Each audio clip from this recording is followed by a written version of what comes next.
the 7 clearances. She's so important on the inside. Yep, and our Amy Reliable player this evening is Aisling Maloney. Now, I say they all call her Ash, but they actually have started calling her Lingy because she's got L-I-N-G in that first name. She's got the red hair. She's got the number 45, but she did something that Lingy didn't normally do, and that's kick lots of goals last week.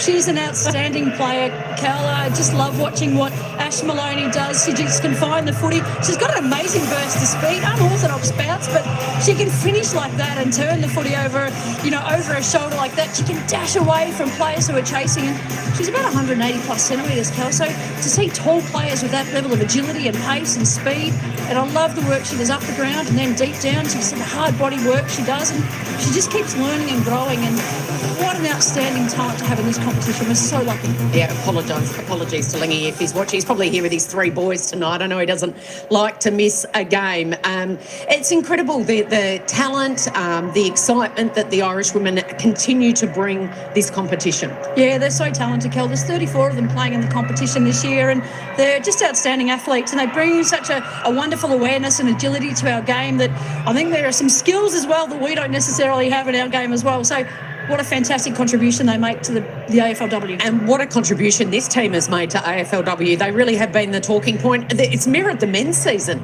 They're young, they're brash, they love to celebrate, they're fast, they're speedy, they're watchable.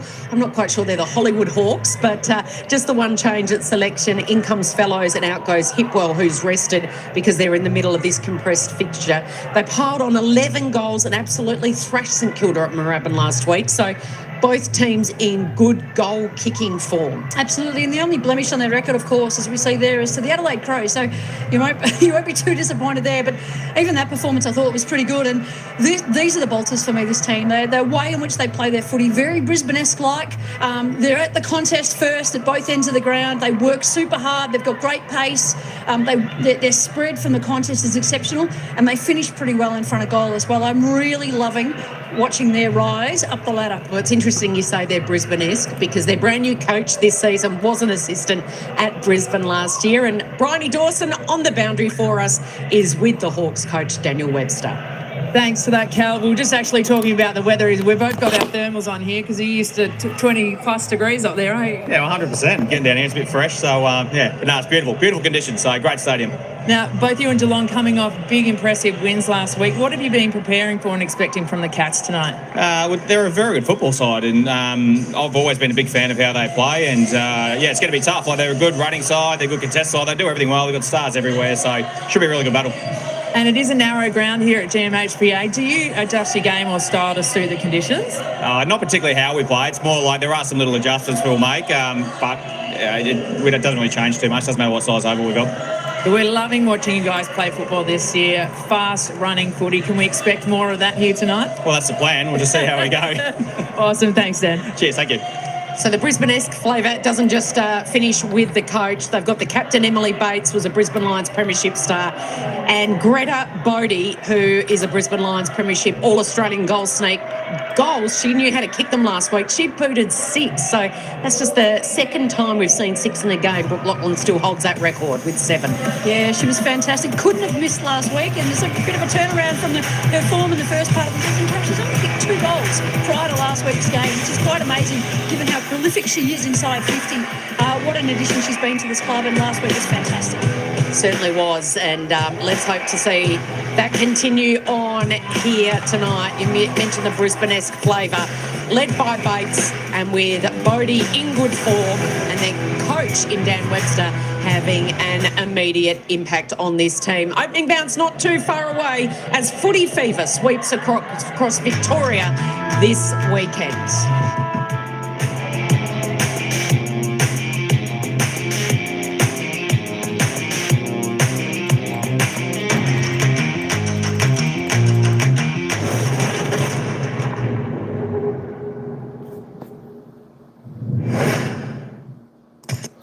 All right, welcome in everybody. Shehrera, mega love, shout out, Bianca, Shelty, go Hawks. That's my tip tonight. That is my tip. We'll have a look at the teams in just a second. The odds have gone off, but I think, you know what, I can't remember who was favourite for this game, but I would have to have thought Hawthorn were favourite. Let me just bring the ladder up. I'll bring the ladder up if I may, if I can. If I can. Let me just swing this over. There we go. Let's just have a look at the ladder as they sit. Hawthorn and Geelong, there we are. Hawthorn are sitting 5th on the ladder at the moment. 4 games played, 3 wins, 1 loss. I tell you what, they're a good-looking outfit, Geelong. I mean, Hawthorn, Hawthorn I should say. They're a good-looking outfit, Hawthorn. They play a great brand of football, and I expect them to get the job done down at GMHBA Stadium down there in Geelong. 3 wins, 1 loss. There we go. So the predictor is if Hawthorn win, they go to 16 points. They'll at least jump up into 3rd position above Richmond. Whether they can peg back that percentage, they got 189. Hawthorn, Adelaide got 203, 12-13%. That's a big gap. They'd want to win by 100 odd points, I would imagine, to get that back. But I think the best Hawks can do, jump up into 3rd position. Geelong down there sitting in 12th position. They've played 4 games. They've had 1 win. They've had 2 losses and 1 draw. There we go. If Geelong end up winning tonight, they'll jump up into 9th spot there, leapfrogging Sydney. So it should be good. But you know what? I actually expect Hawthorn to win this match. Hey, badass Annie Santa. Oh, make a love shout out. How you going? I'm opposite of Mike. What's that? Oh, it's morning there. It's evening here. 7:13 p.m. Let's just have a look at the ins and outs for both sides. For Geelong, we got Press Packers. Is that how you say it? Coming in and Thorn going out. There are the team names. My gosh. The fullbacks, Gunjaka, Rose Kennedy. The halfbacks, Emerson Webster Kearns. The centres, Friskwell, Prapakas, and Julia Crockett Grills. My gosh. The half forwards, Sermon, Parry, Bowen. The forwards, Maloney and Scott. The followers, Darby, McDonald, Morrison. Hawthorn, Inns, Talia Fellows. Comes in, Bridie Hipwell, going out. Lucas Rod, Everest is the fullback. Smith, Kemp and Richardson the halfbacks. Bodie, Breed, Williams are the centres. Stratton, Gilroy and Laura Stone are the half forwards. The forwards, McDonough and Eardley, and of course the followers are Wales, Bates and West.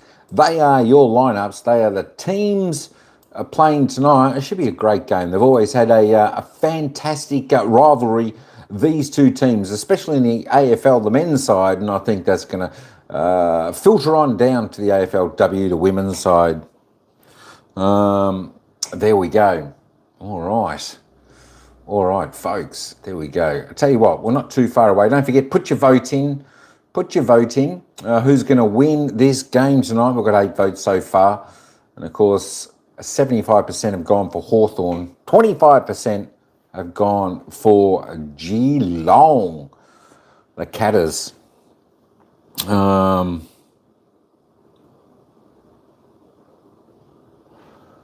right, that's enough of me for talking. I'm going to take you back down to the ground. Let's enjoy the game. Go Cats, go Hawks. Good luck to whoever you're barracking for. I'll take you down to the ground for the opening bounce.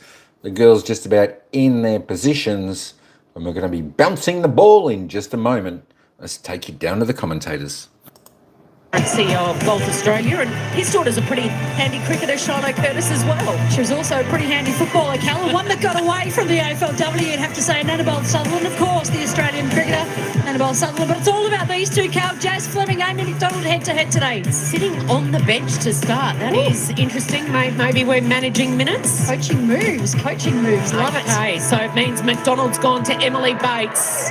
So much to look forward to this. Week 5, start of a 4-day footy festival.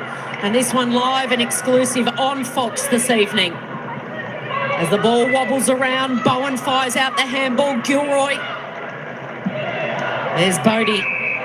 Kicked 6 last week against the Saints. Of course, Press Parker's missed a couple of weeks with a quad niggle. His first game back in, and she's the first person to touch the ball off the ruck. Wales in the ruck against Derby. Big ask for Derby. Wales was probably second best on ground last week at Moorabbin, but it's Derby that gets the kick away. McDonald, great tackle. Frees the footy. Prasparkas goes in place for the free. Shelley Scott stripped of it. McDonald just wobbles it inside 50. Richardson gets there first and tackled by, let's say, Ling Maloney. Prasparkas again. Tilly Lucas-Rod. She's had leather poisoning the last couple of weeks. Hurried kick out of there. Cats with the numbers. Derby, strong mark. Floating across in front of a one-on-one. That's a mark of a player with lots of confidence, Cal. Just goes to the top of the square. Slips through the hands of Wales. Promising start for the Cats. They know they've got to win this one to stay in the finals hunt. Wales knocks it down to Bates. Breed. Umpire's pinged a free here and it's going Geelong's way. It was a throw. Yeah, incorrect disposal on the tackle. And the Hawthorn player got rid of it. So this is a really promising start, Kel, though. In the first clearance, they've got an inside 50. They don't let it come out when Hawthorn get the ball. Like, great forward pressure here to force the turnover and the mistake. And now they've got a shot in front of goal. Great tackle pressure in attack. Making a name for herself, Jackie Parry. 5 goals, 2 for the season so far. Can they carry on their rich vein of goal-kicking form from last week? They do.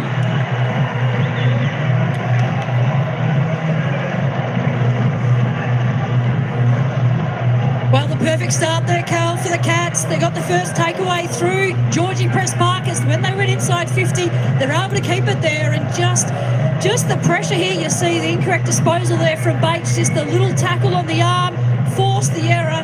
And then they got a shot in front of goal. And Jackie Parry, Cal, she wouldn't miss from there that often. So the perfect start for the Cats. And that's exactly where they need to be if they want to try and get one up on the Hawks tonight.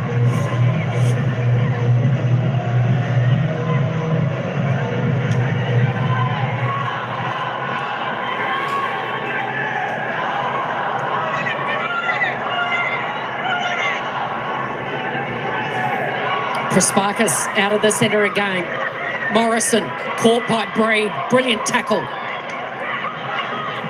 Jumps up, gives it off to Bates. Wheels around in those fluorescent orange boots. Stratton comes charging out. She's hard to miss in the yellow boots. Flicks it out the back. Kearns has got it. And she's tackled to the turf by Fellows. Playing her first game of the season, number 7 for the Hawks. Great to see her back in the team. Wales, stolen by Breed, tried to give it over. Oh, that was good hands. Almost too much here for Gilroy. Gilroy spun as she gets the kick away and she can't get it through. It was quick from Stone to Gilroy. And quick on the kick in. They try and catch them napping. Nice mark to McDonald. Bring it around the side in front of the grandstand. It's about half full tonight. Maloney, the sidestep to Morrison. She's looking for hands to give it off to. McDonald streaming through his Webster. Nice little sidestep. Turn Wales inside out. Drives it long. Great defensive mark by Richardson. Under the pump there, Jenna Richardson in a one-on-one.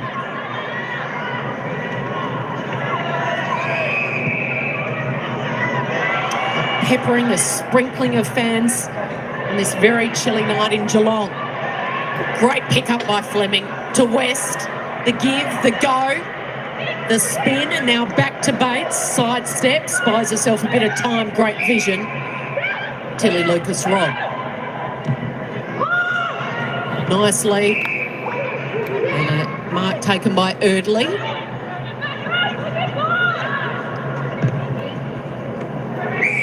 It's good defence by the Cats, Cal. Just Hawthorn not got anything to kick to, so they're having to go back over the other side of the ground.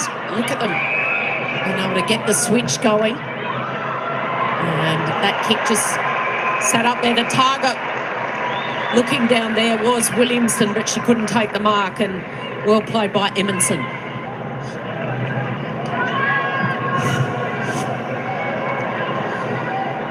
Kayla Williamson, the 20-year-old on the wing.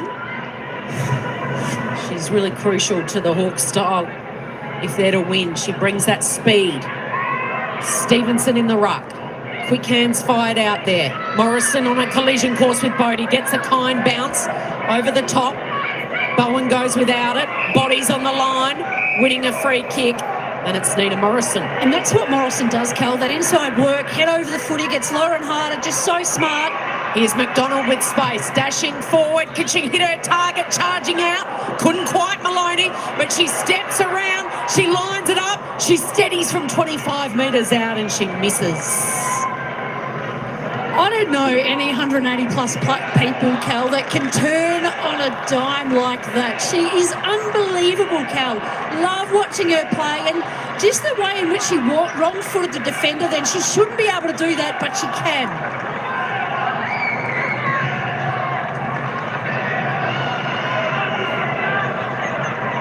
West, Bates. Couple of Cats players lead in the race for the Sharon. The steadying kick from Kennedy to a one-on-one. Well done by Richardson again. Let's get down on the boundary. Bryony Dawson is down there for us. Bryony, what are conditions like this evening? I heard that little giggle in your voice there, Cal. I know you know how cold it is down here. It is a very chilly 10 degrees, so I'm surprised we don't see some more long sleeves out there. But no wind, so great conditions for a night of footy. Just checked bomb, actually, Bryony, 9.9. Spearing pass, chopped off by the Hawks. Some really good intercept marks here by the Hawks defenders. They've been fantastic.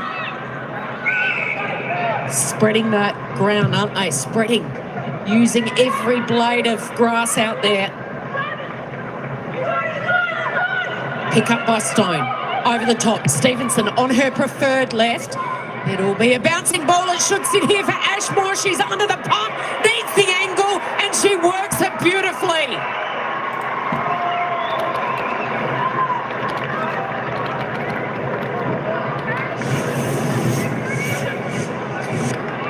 Charlotte Curtis, let's have a look at our Chemist Warehouse goal replay.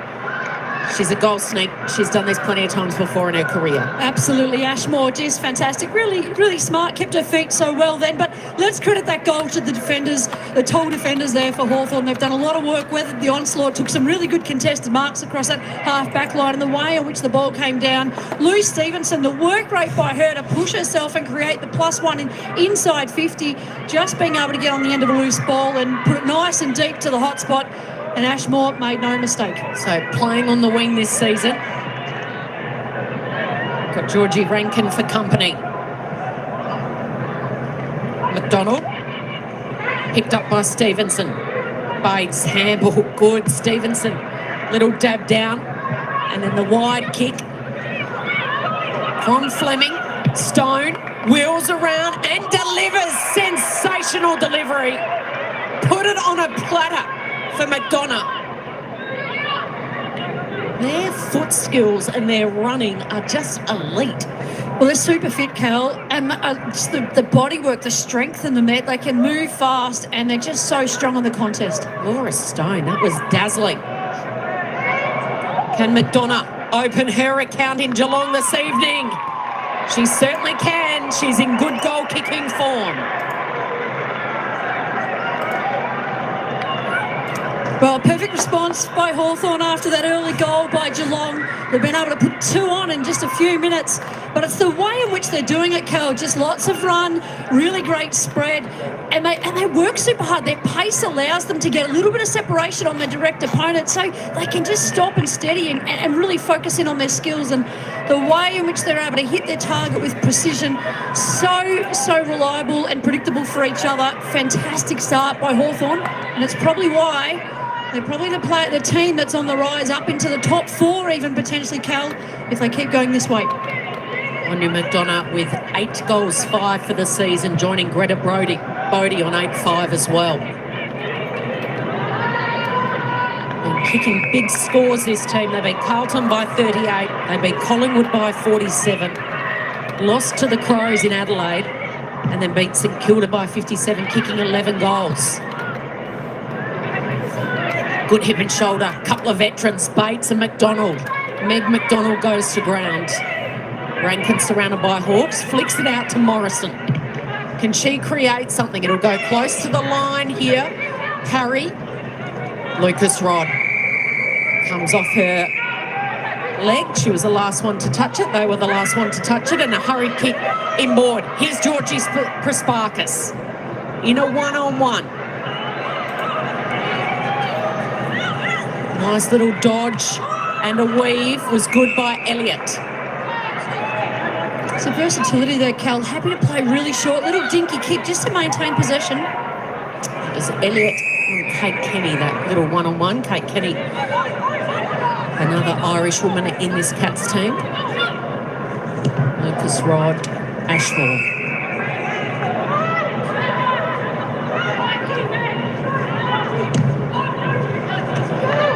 Tilly's had it 6 times. Nina Morrison 5 for the Cats. An intercept here by Sermon, and that's brilliant. Maloney. It's a lovely connection between the mids and the forwards. Has she got 50 in her? Probably. Is there anything she can't do, Cal? She's our Amy reliable player. She certainly is. She's got quite a skill set that she's brought over from Galway in Ireland. Sends it on its way. Just falls short, slapped through, trying the toe poke. Desperate was Bowen, didn't get there in time. Fleming making sure that it was a minor score. Was it good by the Cats? They obviously gave up a couple of goals, but the response here is the ball's going end to end. I think we've got quite a battle on our hands, Kel. It's going to be a ripping contest. Such skills already. Yeah, it hasn't been a slugfest, hasn't been a scrap. It's been open and clean. Wales. Breed. Here she goes, zigging and zagging away through the hoops jumpers. Electric, the youngster. Kearns goes to ground, gets back up again, goes back to ground. As tough as they come. Took 2 of them to bring her to the ground. She's a really tough character, got a rugby background as well. Rachel Kearns from County Mayo. Morrison working in a phone box. Breed stolen it, takes them on again. Speak about rugby. Breed plays like a rugby player. Look, she's trying to score a try. Sweeping handball from Bodie. Out to Gilroy. Gilroy can do anything. Goes to the top of the goal square. Ashmore in a one-on-one with Rankin. There's that 2 wingers going toe-to-toe. Well, how fast is this ball moving, Kel, downfield? Just the run from behind by Hawthorn in that case. They just always have got runners. And I love the use of the long, wide hand pass. They really try and get the ball out into space, promote that open, free-flowing play. Hawks pressing again. It was a shallow throw in. The umpire says, let's do it again. So they'll reset. McDonough against Darby. Kate Darby, undersized. She's got a toddler as well, probably a 3-year-old now. So a mum that can do it all. Meg McDonald to Morrison, well judged. Gets away a clean kick, strong mark. Up high. Well done by Wales, the ruck for the Hawks. Another really good contested mark. They're going to fly, and in front, strong from Darby again.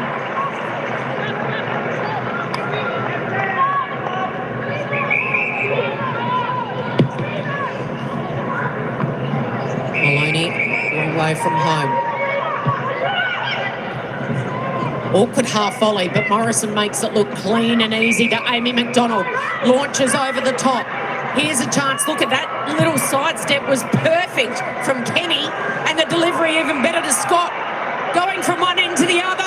All-class Georgie Prasparkas could have finished it off. Instead, she goes for her teammate and hits up Crockett Grills.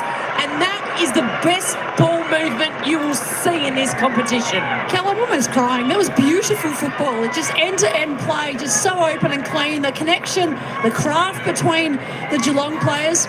Deserves a finish. The stalwart of the Cats W program doesn't let her teammates down.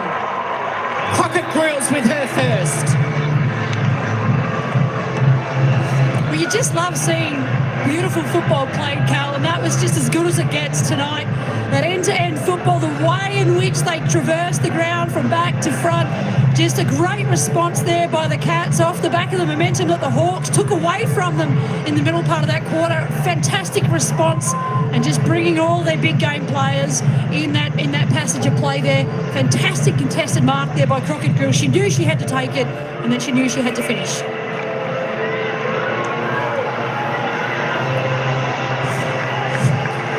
It's Thursday night footy, live and exclusive on Fox, the start of a huge build-up to Saturday men's grand final. We've got 4 games in Melbourne tomorrow on the public holiday, plus the grand final parade, and we're started in sizzling form with an exquisite opening term here between two teams that have got top 8 aspirations. 2 goals apiece. Ashmore, centering kick, puts Gilroy under the pump. Great pickup by Williamson. Handball wasn't quite there. And a scramble.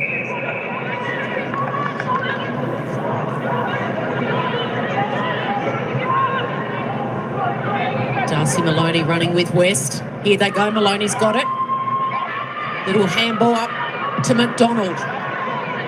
Driving kick out of defence from Emerson.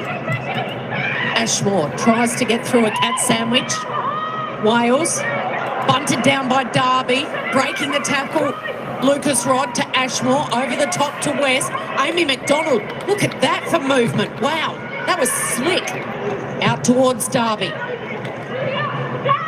And Parry pushed over the line by Wales.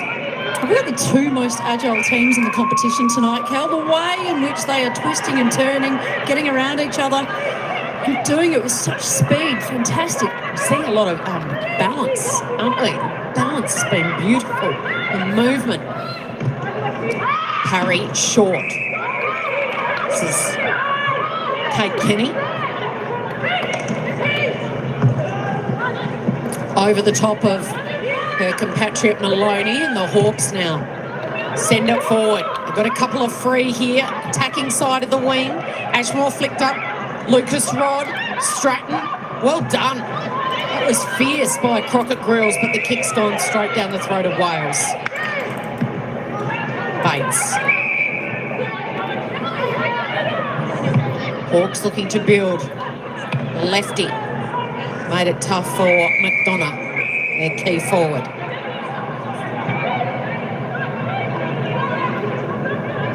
Game so even, Kel. Inside 50s, 7-8 in favour of the Cats. So Anna Rose Kennedy's got the job on McDonough tonight. She's from Tipperary. Has come along in leaps and bounds to have a huge impact this year. Final couple of minutes in an entertaining opening quarter. Nina Morrison's had 8 disposals this quarter. Lucas Rod and Bates also 8.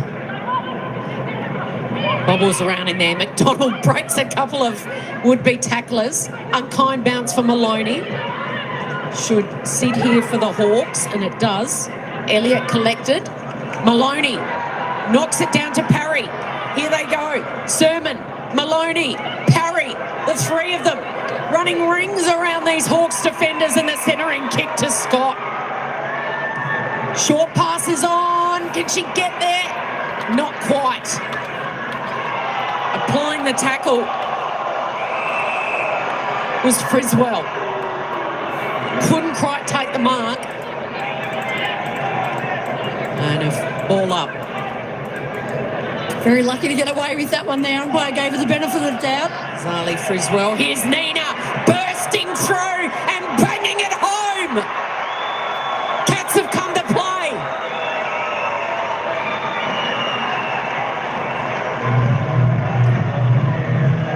Well, Cal, it's hard to believe that the Cats have only won 1 game of football this year. When you look at the quality of play that they can deliver, look, it's just absolutely outstanding. You look at that clearance there, the clearance work there, that forward pressure to create the clearance, and then that clearance work there by Nina Morrison.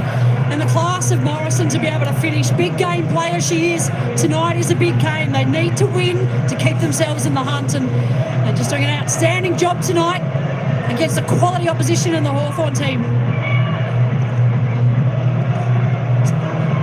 But they're razor sharp this evening and taking it right up to the hottest team in the competition at the moment. One of the biggest improvers. We know that the powerhouse clubs, Adelaide and Brisbane, are there. But these are the great improvers, the Hawks. And they're playing with plenty of confidence. Wales and Derby. Wales. Georgie Prasparkas reads it off her palm. Hacked kick marked by Smith. Umpire says it's going back to Geelong, to Prasparkas. Dumped after she kicked it. Yep, taken high by Bates. Wobbles the kick, it's all Hawthorn. Smith dropped it because of the pressure. Fleming picks it up, just bangs it long. At the drop, Meg McDonald with the spoils. Stratton gets there, tackled by McDonald. Gilroy, there's only 2 players inside 50. Now they get back, and it gives Erdley time to pounce on it. Handball over the top. Gets rid of her would-be opponent, Gilroy. What sort of bounce has this got? They've got the numbers, the Hawks. Bates comes in. She's got McDonough there. And well held up by Geelong. Although a free kick. The umpire's blown his whistle. It's a free kick to the Hawks captain. Emily Bates is going to take it. Hold the music for a moment. Thank you, Mr. Audio Man, because Bates is going to have a set shot after the quarter time siren here. Super smart there by the Hawks. They pounced on her, knew she went to ground. Yeah, she used all her experience. The captain directly in front and sprays it to the left. Slaps her hands in frustration. We can go now. 6 points the margin. This is very entertaining. AFLW week number 5, and it's the Cats with the lead. 3-2-20 to the Hawks. 2-2-14.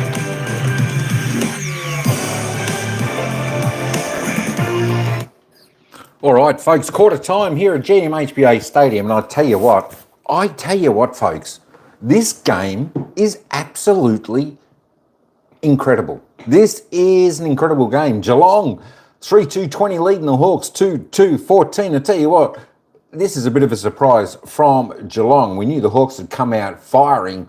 There's only 1 goal in it, but folks, this is by far and away, this is the best game I've watched AFLW all season this season. Both teams, I tell you what, I'm excited about the last 3 quarters of this game.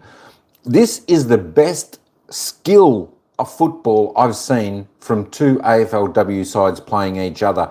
Absolutely fantastic. Both teams, they're playing like the AFL sides. You know, they're spreading the ball, they're finding their targets, they're clean, they got speed, they got run, they got pace, they're running the lines, they're hitting up targets, they're scoring well. What more could you want? This is the best so far game of AFLW this season.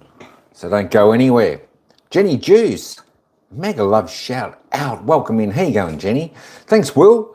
For dropping in. Of course, Annie's there, Banner. She's inspecting her eyelids. She's having a bit of a sleep. Good stuff. And of course, shout out for coming in. Bianca, all the way for the Hawks there. Hit that thumbs up as you come in, like and share, and sub to Everyday Part of Life. Let's kick some goals, says Bianca.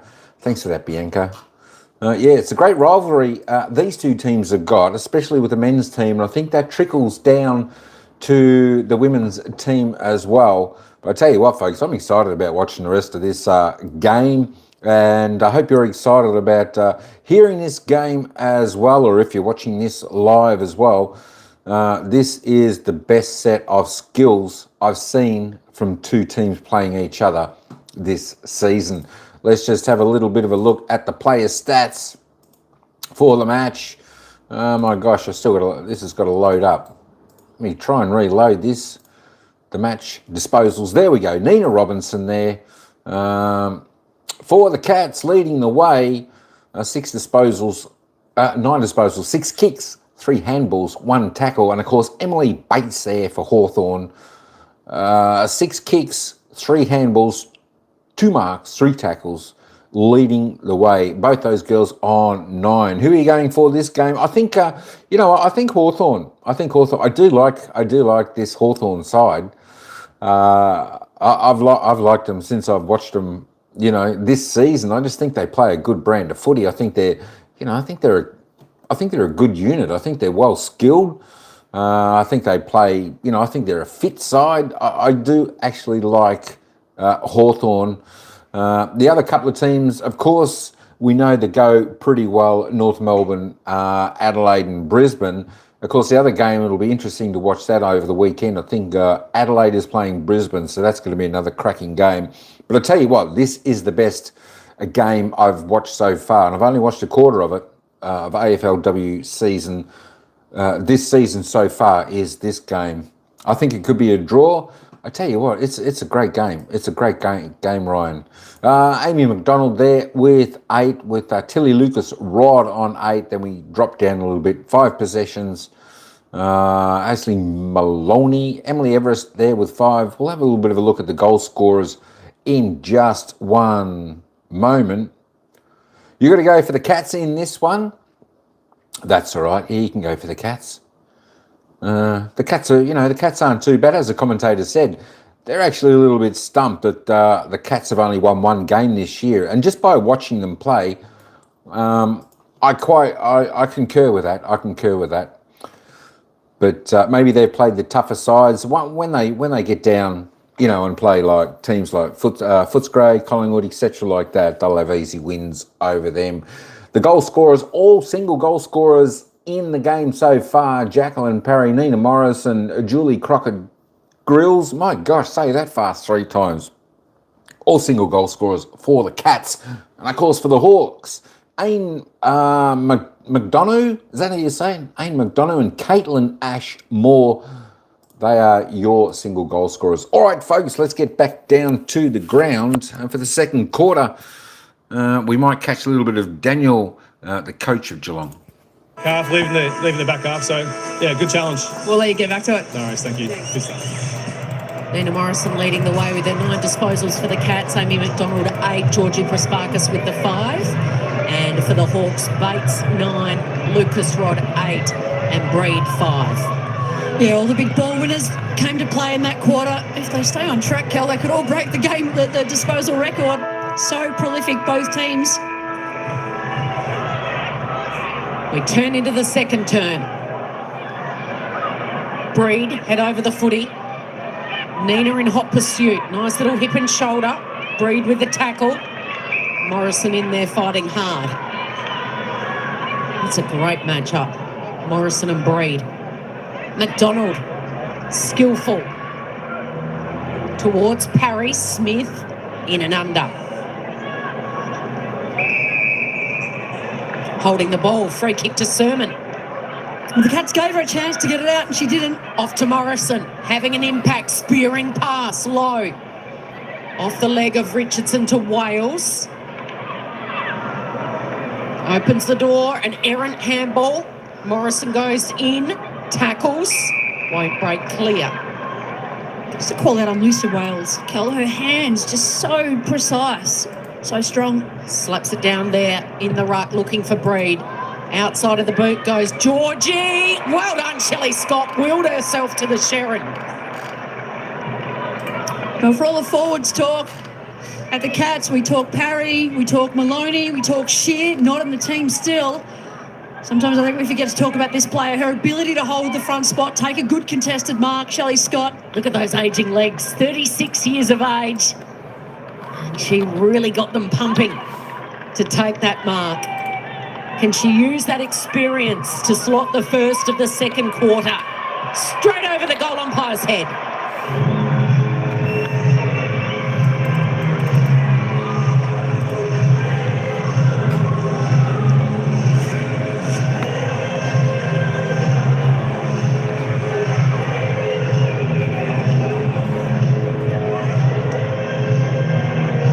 Well, the Cats finish finished, or they started this quarter as they started the first quarter, Cal, with a quick goal in the opening minutes, and it came through their talented midfielders. Beautiful work there by Press Parker. So smart. Desire to get the ball long and deep as quickly as possible. Shelley Scott, knowing that, make sure she held front position, was able to take a terrific mark on her chest, contested, and she finished beautifully.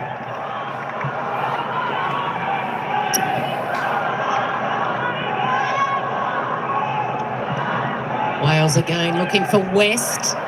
Too strong. Body work there by Georgie Prasparkas to McDonald. And now out wide. A little bit of space. Friswell to Parry. Good defence from Richardson. She's having a good game.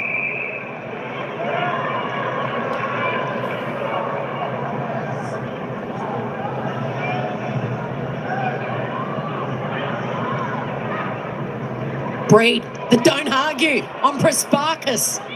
Brutal. High kick. Big ball to be won. Bodies on the line. And Michaela Bowen making sure her opponent, Laura Stone, going nowhere.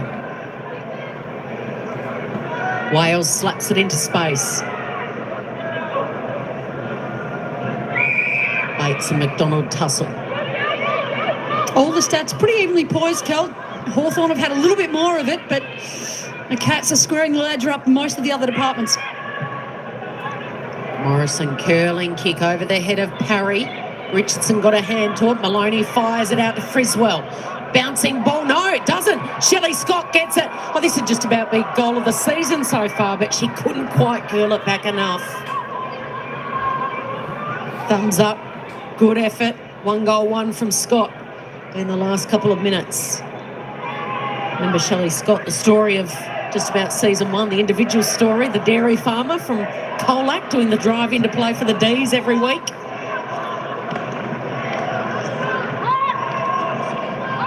Morrison keeping it inside 50 here. McDonald, Darby, they spoil each other. Look at McDonald, the great extractor. Bodie slides in. McDonald still going. She's going to pick it up here and get a disposal away.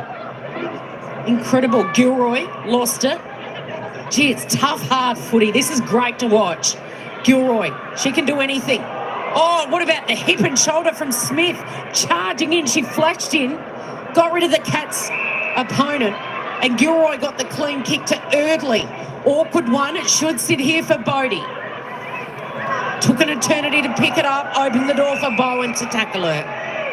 Oh, and then it's nailed that tackle to trap the ball into Bodie's body so the ball didn't spill free. That's a big hit behind play. Clean and fair. Williamson. McDonough traps it. Taken high. Free kick. Well, first inside 50 for the Hawthorn team this quarter. It's the first time really in their forward half at all, Cal, this quarter. Cats have had 5 inside 50s. So McDonough looking to double up her tally.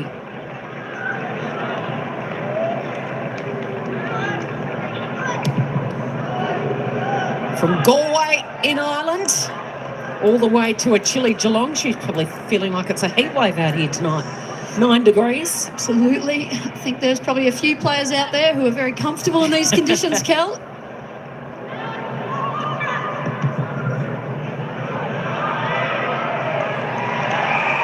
Speaking of Irish, Maloney. Let's get down to Bryony Dawson with an update for us, Bryony. Yeah, Kate Sermon has gone straight off and into the rooms after that hit from Tamara Smith. So probably just going to check for concussion tests and that kind of thing. So we hope she's okay. Well, in the quick flash, it looked like it was fair, but maybe if we have a look again, if there's anything high there, then questions will certainly be asked. Lucas Rod. Oh, she's given it straight to Bowen. Bouncing ball. It'll keep bouncing. Bodie gets there just. That would have been goal of the season, Cal. Yeah. Let's have a look at this hit again. Is this fair and legal? Oh, shades of Jordan Lewis. Oh, not expecting it. will be looked at, you'd imagine. Absolutely will be looked at. Should she have reasonably anticipated that contact to prepare herself? Probably not. Didn't have the ball. If there's any concussion, though, then you are absolutely liable for that and will be in trouble. And really early for the Cats to be down a player if she can't take the field again, just legs on the bench. It's going to take everything tonight for both teams. Brilliant spoil from Crockett Grills. Prasparkas drops it cold, gone. Terrific tackle, forced the error. Yeah, and it was Fleming that got her, the two young guns. It's the future of this competition. Bodie, 6 goals last week. Has to really set herself there, West and McDonald. Two of the smaller players, not the usual contested markers. Look at Bates finding space when there is none. Gave it to Stone. Georgie Prasparkas, the tackler. Hawks, every time they get the ball, they're looking for the outside wide release by hand, just trying to get the ball out into runners. Use the space well, create it when there's none. Love that matchup. There they are. Fleming and Prasparkas flush through. And Featherston, the backup ruck, who spends a lot of time on the bench and then comes in to give Darby just a little bit of chop out. And does really well considering she's undersized. Bodie hit hard. And the umpire says it was too high. So the Hawks will go inside 50 here against Bowen. Wants to just put it to the hot spot. 2-on-2 down there. McDonough's there. Fellows has given it straight to Maloney. Rankin, Featherston.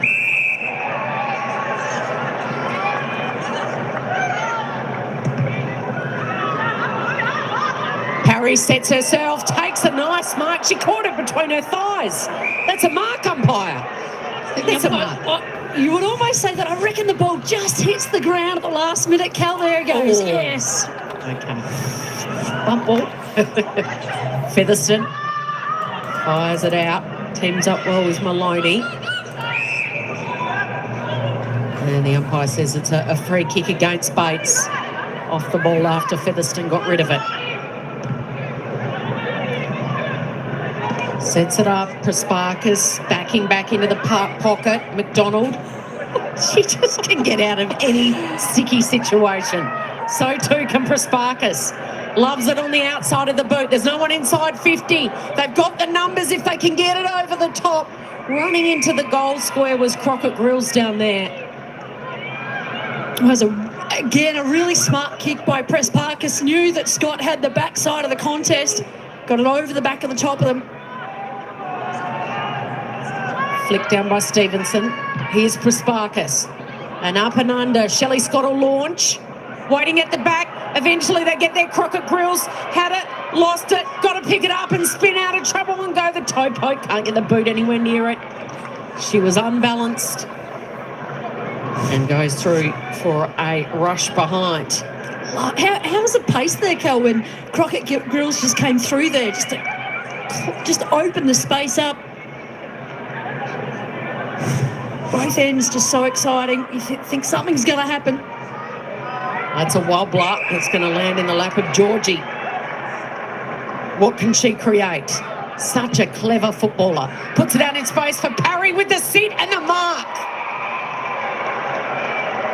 It was like she was going fishing, Georgie Prasparkas. She put it out into space and she asked Parry just to run and leap and see if she could snap at it, and that's exactly what she did. Well, she put it exactly where the space was, and interestingly, Ashmore was in front of that space and chose not to put herself in that space and close it down. So Parry just had a really clean run at the ball there. Lining up for a second goal of the night.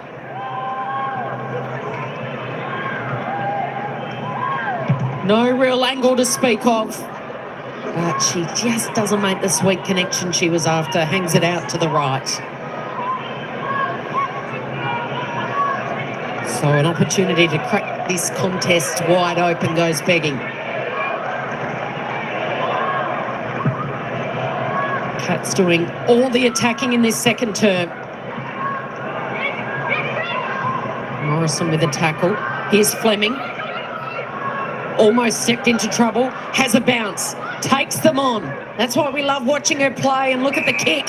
Hits up Stratton. Now they're flooding back towards the goal square. Stratton taking her time. Brings it to Bodie, who really had to stand her ground. Morrison was bearing down late. Stratton tries to make amends. Back to Bodie. Stevenson was there. Fellows fires it to Stevenson. On her left, she is a lefty. On her natural foot, she curls it home. Great goal, Louise Stevenson.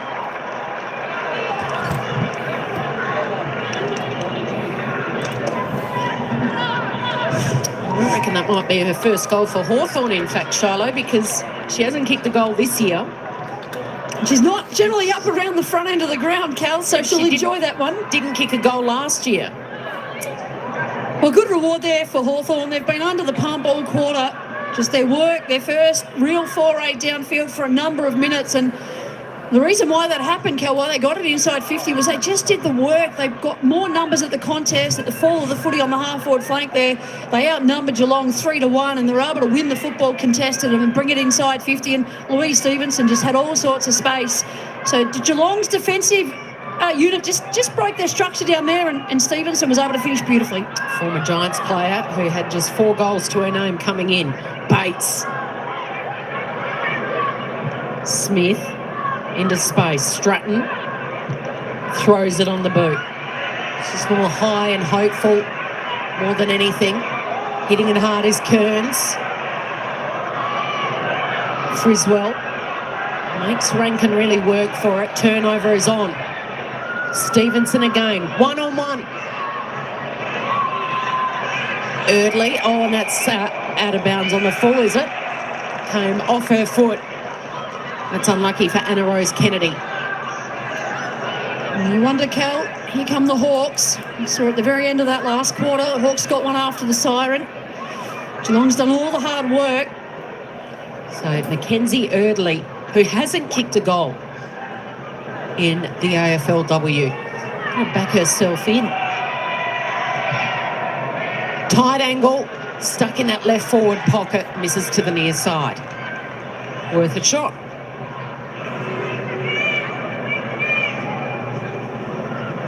Brings that tackle pressure to this side. It's her 20th game tonight. Cat's kick in has gone straight down the throat of the Hawks. This is Breed. It was Emerson with the poor kick. Again, bangs up long, charging out. Eardley fires it off. Here's a chance outside of the boot. Going the banana was Michaela Williamson. Stevenson in the back. No. A ball up.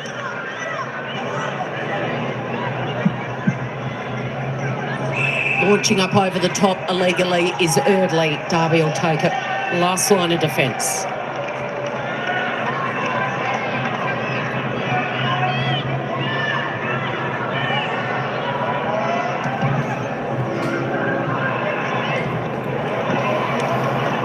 A real tug of war unfolding here. It's a goal apiece in this second term. Stratton to West. Got McDonald for company. West fires it out. Stratton was there. Williamson. Becky Webster tackles her over.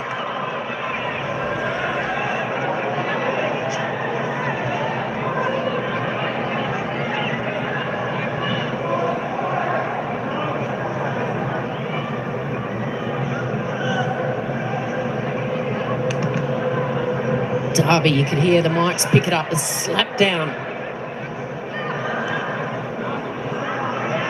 Darby again. Out of bounds on the full. So the Hawks will bring it back. 2 and a bit to play before half-time. Thursday night footy. Amy McDonald with the 13 disposals. Hawks are going to send it long and strong. Georgie Prasparkas making sure it doesn't get out of there. Bodie. West to the opposition.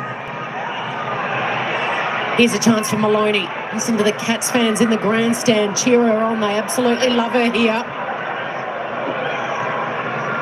But the Hawks are able to share it around defensively.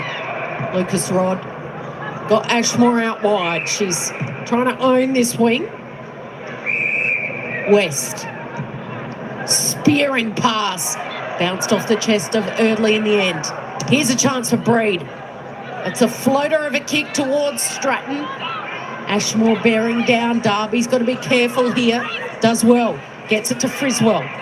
Back to Darby. Kick just clears the defensive 50. Breed takes a strong contested mark.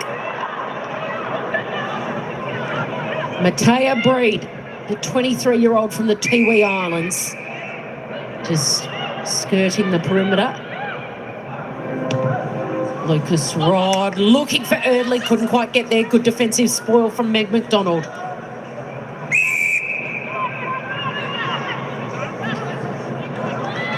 So we started week 5 Tuesday night. Richmond by 21 over Port Adelaide. Last night it was North by 69 over Carlton. Thursday night footy on Fox. The Hawks seeing if they can scramble one late here before half-time. Fellows needs a kind bounce and gets it. Brilliant. First game of the year for Fellows.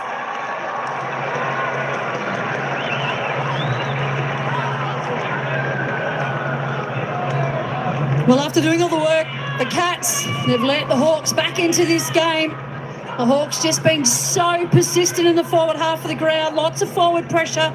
The Cats were having all sorts of trouble bringing it outside of their defensive 50. And the Hawks, through just simply holding their structure, their work rate, being able to get to the footy first, repeated inside 50 entries. Got a kind bounce as well. Sometimes you make your luck go your way. And the Hawks are right back in this game now.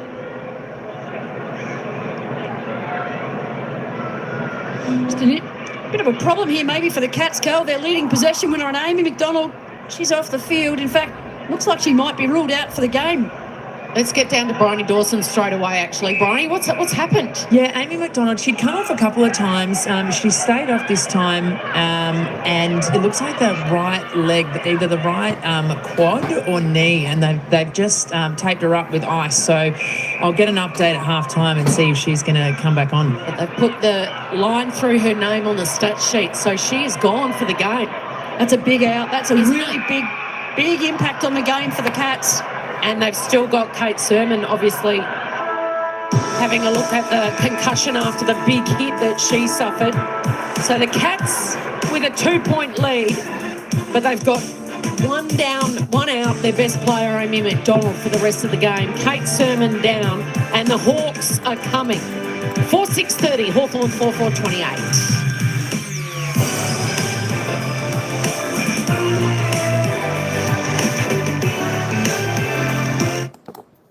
Alrighty, half time here, and this match is tightening right up. Geelong by 2 points, 4-6-30, leading the Hawks 4-4-28. As I said at quarter time, this is a fantastic match we have on tonight. As I said, that's the best game I've seen all season, AFLW. It's a ripper. Who's going to win this game, folks? That is the question. Don't forget to vote who you think. So far, we've got 18 votes in there. Make sure you put your vote in there. It's 50%. We're undecided. 50-50 here, Geelong and Hawthorn. Loving that quarter there. Geelong came out pretty good in that quarter, but Hawthorn fought back with a couple of goals. 2 goals to the Hawks in that quarter. Of course, 1 goal, 4 for the Cats. Just a little bit inaccuracy in the kicking there. Saved the Hawks a little bit there. But a couple of good goals there had by the girls of Hawthorn. Fantastic. I tell you what, let's go and have a little bit of a look. Carly, welcome in. How you going, young fella? Let's have a look at the stats. Have a look at Tilly Lucas-Rod leading the way. 16 disposals. She's having a great game there for Hawthorn. 11 kicks, 5 handballs, 6 marks. Well done. The best for Geelong is Nina Morrison and Amy McDonald. Both on 13. Having good games. Let's scroll down as we always do, as I always say. Find your favourite player. See how they're faring in the disposals. Remember, this is the disposals. I know it's gone offline. This is the disposal right here, folks. That's the kicks and the handballs, etc. as we continue to go down. All right, here we go. Let us know in the chat where everyone's listening from. If you're from a different part of the world than Australia, of course, that's where we're coming live from tonight, from the land down under in Australia. Always interesting to see if we've got some international friends out there listening in on the game. All right, let's have a little bit of a look at the goal scorers.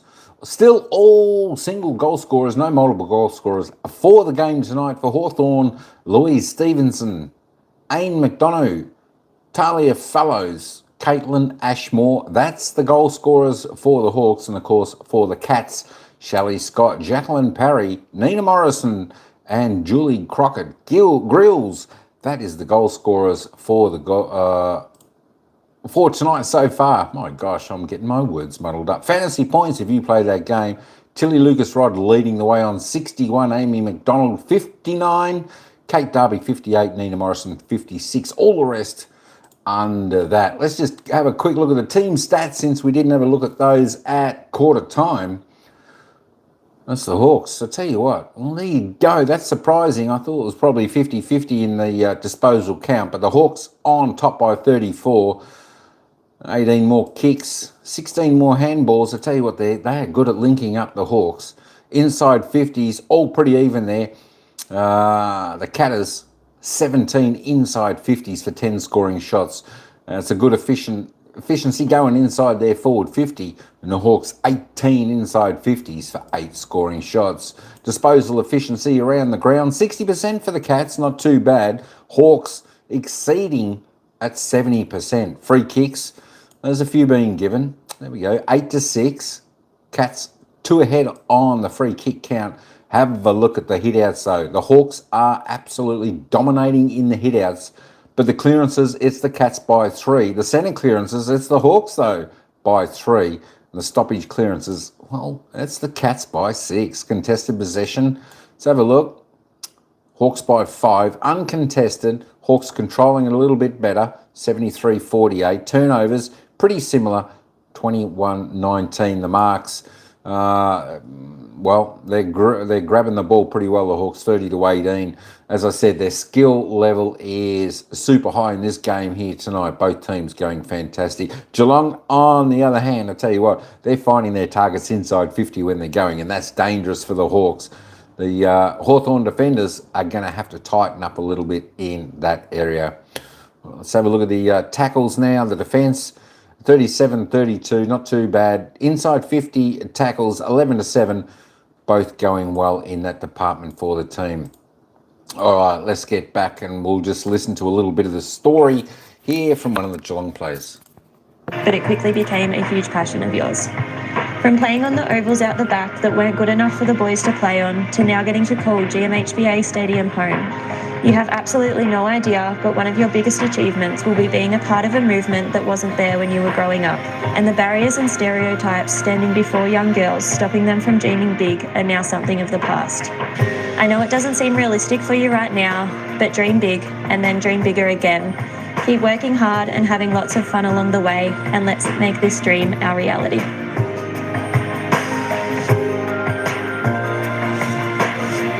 So half-time here at GMHBA Stadium in Geelong. It's a high-quality clash. Cats by 6 points at quarter time. That's been narrowed to just 2 at half. 4-6-30 to 4-4-28 the Hawks. But Shiloh Curtis, the big story here is that in those final few seconds before half-time, Amy McDonald, who we just heard her story then, has been ruled out of this clash with injury. Yeah, that's a really big out, Kel. Amy's one of the best players in the team and one of the best players on the field. In fact, today she was the leading possession winner at that time, and for her to be ruled out at half-time is a massive out for the Cats, given the context of the game as well. Bryony Dawson onto it, so as soon as we get the news, we'll bring it to you. Let's have a look at our Chemist Warehouse half-time highlights. What took your fancy? Oh, look, the enduring play by the Cats when they got a run on this, and then the contested marking up forward. Great to see Louis Stevenson as well get in on the action. She assisted this one and then kicked one later on. So she's back in the team for a second game this year. And then this passage of play here from the Cats. How's the sidestep there? And this lovely entry. The work of Shelley Scott up forward's been fantastic. And to see Press Parkers here spot up Crockett Grills. It was a beautiful passage of play, end-to-end footy. Hawks didn't go near it. And Crockett Grills knew she had to finish. Yeah, Maddie Prasparkas, all the talk about her heading into this one. Maddie Prasparkas, Georgie, I should say. Cheerio to Maddie if she's watching. Big game for them tomorrow at Essendon. We'll get to that very shortly. But she missed a couple with a quad. She's come back in. She's got the 10 disposals until half-time. But her partner in crime in the midfield has really been the dominant player so far. Yeah, in Nina Morrison. Absolutely. Morrison's been outstanding, and the inside work of Morrison is phenomenal. You watch her get around traffic and just gets lower and harder every time Kel puts her body in the line. She's going to be so important with Amy McDonald out now. 13 disposals and a goal in that opening half of footy, and you gave us her stats last week against the Suns. It was about 26 disposals. 26 and 16 contested, 7 clearances and 7 marks as well. She's just an everything player, inside, outside, can play long, can play defensively, can play offensively, and see they're just so strong through the core, Cal. The way she can cut through traffic. I love the fact that she can finish in big moments as well. She's an everything player for me. Well, they're going to need her, and they're going to need Prasparkas in their second half. They're down 2. We'll get an injury update right after this. They're looking for their second win of the season. They're clinging on by 2 points at half-time.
on Fox, the start of a huge build-up to Saturday men's grand final. 4 games in Melbourne tomorrow on a public holiday, plus the grand final parade, starting with Collingwood and the Suns at Punt Road.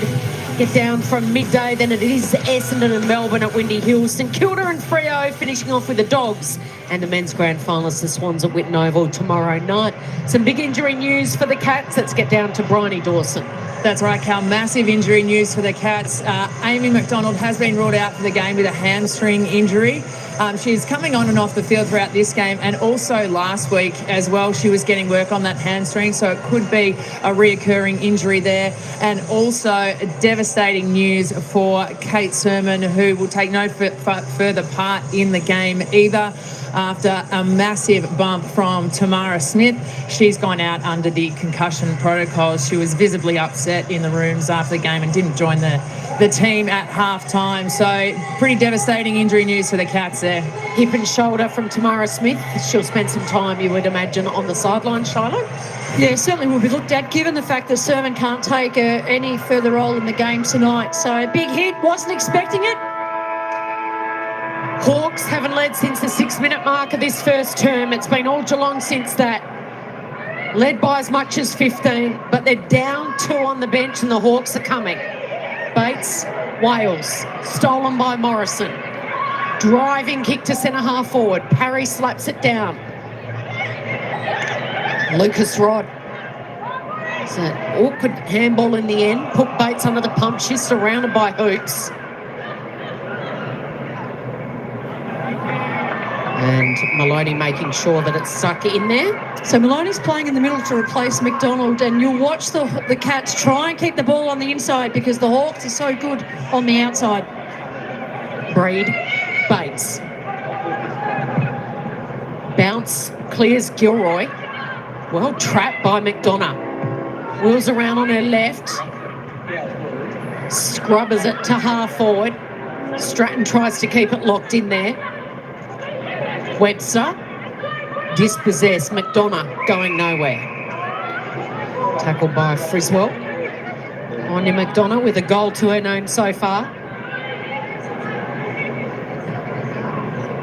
Prasparkas reads it best off the ruck.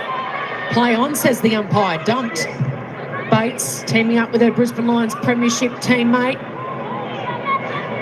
Bodie with the long ball. Chance to pounce. And pounce she does. Stone delivers.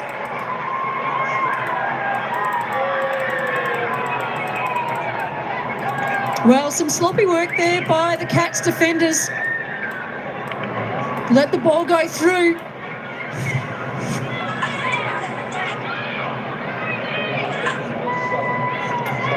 And the Hawks just made the Cats pay for those sloppy errors, and it came through Stone.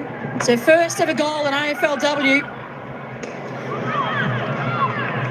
What a time to do it, Cal, when you're trying to get up on an opposition that's coming at you, and the Cats, they take the lead back. Haven't led in the game since the first quarter, the Hawks. And just those outnumber across the half-forward line, forcing the ball forward.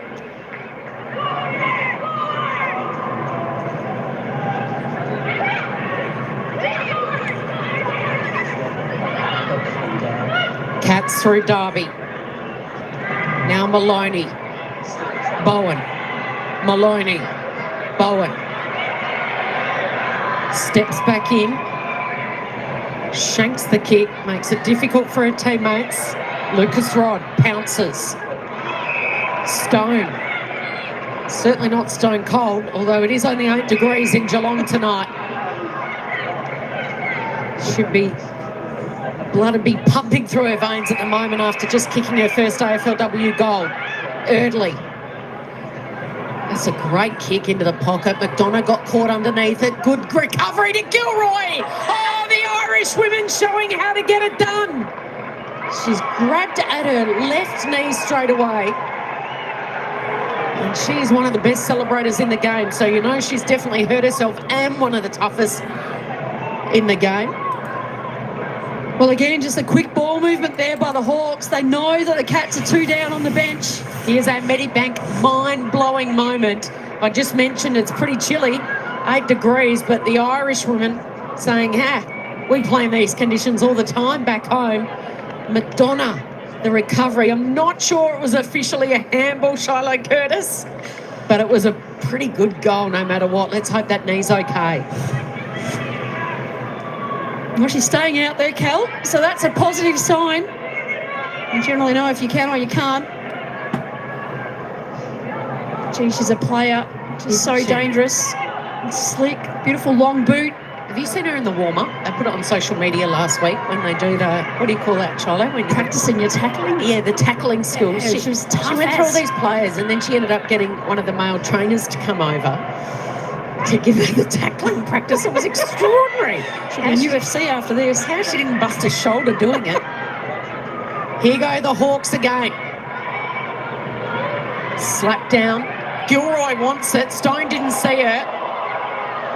Lucky not to be paid holding the ball. Hurried kick out of there. Under the pump is Kearns. Stratton, a chance, a tackle. Suckled through from Bodie. The ultimate goal sneak, but no, touched. Has the reflexes there by Bodie. Knew it was coming. Off the little half volley. Bang, up she goes. Great camera work. Absolutely love that angle from our camera operator down there. Stat for them. Yep. I reckon get a coffee down to them. Stat. It's pretty chilly. They're lining up again here, the Hawks. They've got their nose in front. Bates on her left. And Gunjaka. Well, again, just the way the Hawks were set up there. They had great width and great spread. They had options right across the ground. It's a terrific mark there by Shelley Scott-Kelp. Certainly is. She's been the good contested mark throughout her career. Working back with Smith, Bodie, Bates. She's got support inboard through Kemp. And now Wales. Look at them lining up. They're so well structured. And the switch is on. Gilroy, good to see she's up and about after her knee. Oh, look at that thumping kick. It's gone so long and strong. And she repays McDonough, her countrywoman. She says, you just gave me one, I'll give you one back. Wow, that long raking leg, Cal. Just the beautiful depth and distance and the precision. Just knew where the hot spot was. Just so well drilled, the Hawks. The corridor was open. Just a runway to lead up into. McDonough and Gilroy turning it on for the Hawks. Bring out the Irish jig, ladies. It's brilliant to watch. Well, you can see here the switch across the ground, just really disciplined, well-structured footy here. Crockett Grills collapsed the structure a little bit out for the Cats, and that just opened up the space on the far side across the flank, and Gilroy just ran into the space, was able to wheel around and threw it on that long leg that she's got straight into the runway. McDonough led into it beautifully, and she finished perfectly.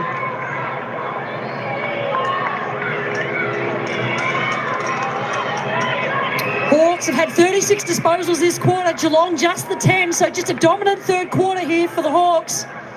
And there's the devastation of Amy McDonald. Brave smile she's putting on for the cameras, but a hamstring injury in this compressed fixture. She'll miss probably 3, maybe 4 games. And that's a big out, not just in the Huge. context of tonight, Kel, but the context of the season, of course. The Cats have only got 1.5 wins on the board. And since she's been off, it's been all Hawthorn. Bates, pirouette, stolen by Georgie Christakis. She might have something else to say here. Bowen. Hard ball. They've been flying in tonight. Well, Geelong crowd wanted a free kick for a trip over there on Bowen.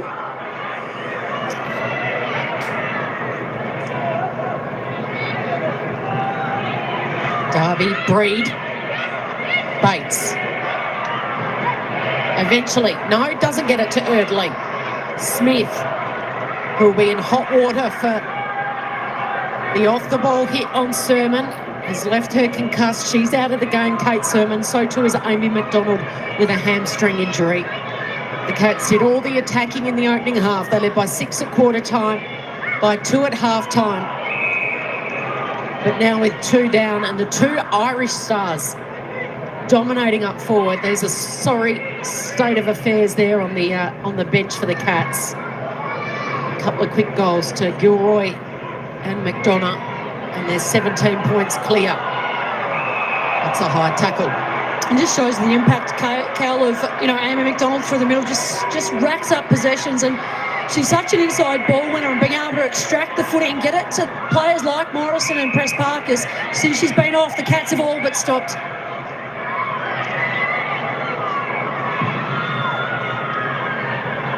Laura Elliott with the kick, Press Parkers with the gather. And that'll be a last touch, a free kick to Hawthorn. And again, just a dump kick there by Press Parkers under all sorts of pressure. Structure for the Cats has really collapsed across the middle of the ground. Great pressure from the Hawks. Richardson looking to set something up. Delivery is good. Kemp.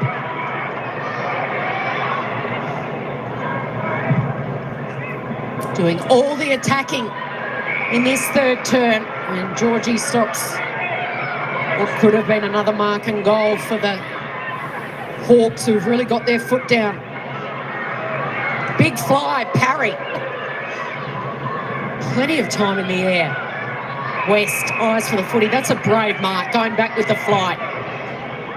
They're unleashing here on the Cats. Good spoil from Meg McDonald, the captain. Oh, friendly fire. Two Hawks bounced off each other. It was Breed. No surprises. West. Flicked down by Fleming. Gilroy. Look out, Gunjaka, you're gone. She is quick, Gilroy. You even see there, Cal, the Hawks just really quick. If they can't take possession, just tap it out into space. They want the ball open because they know their structure's set up well for it on the outside. Stevenson. Stone. Taken high after she got rid of it. It'll be a free kick to Laura Stone, who kicked her first goal in this competition earlier this quarter. She can double it up. That was just a little reckless from Kearns.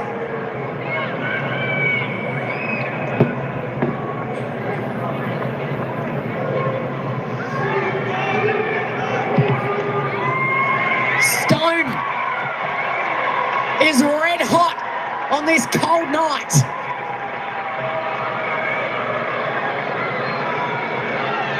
What a moment for the teenager. She was in demand as a junior, has just quietly made an impact with this team, playing every game this season. And she's flashy. She's got one purple boot and one orange boot, Shiloh, so she doesn't mind standing out. You got to back yourself in if you're going to do that, Cal, and fantastic to see. Why wouldn't she? A performance like this tonight, she stood firm up in the forward line, been able to finish in front of goals in important moments. The Cats, what have they got, Cal? They've only had the 16 disposals this quarter. Geelong have had more than 3 times the number of possessions this quarter than the Cats. They just can't get to the footy.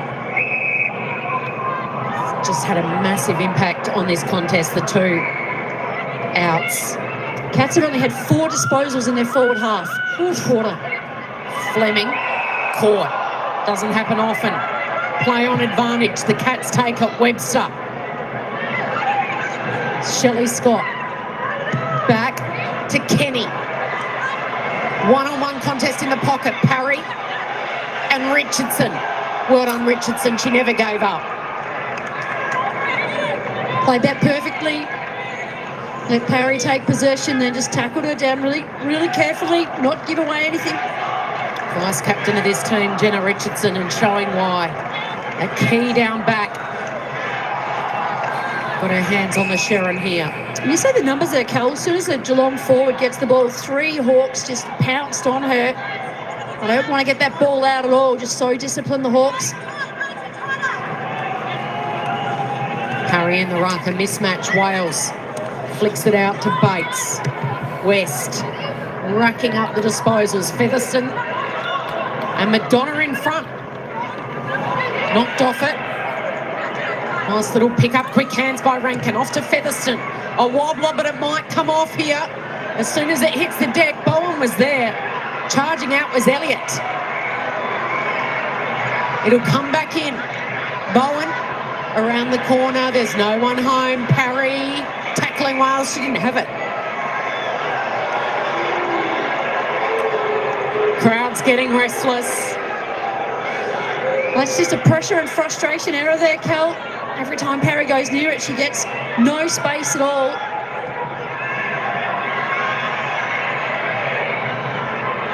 Cats led this by as much as 14. 10-minute mark of the second term. And now it's Hawthorn by 23. A chance to get one on the board in this third term. But it's all Hawthorn down there, Smith. Wayward kick, chance for Rankin. Two number 10s toe-to-toe as they have been all night on the wing. And even there, the fumble there by Rankin, she had the drop of the footy, the run of the ball, and just even the perceived pressure that was going to come to her from Ashmore, just that little fumble. Now we've got a stoppage instead. Scoreless so far in this third term. Hawthorn's been utterly dominant. Inside 50s this quarter, 8-3 in favour of the Hawks.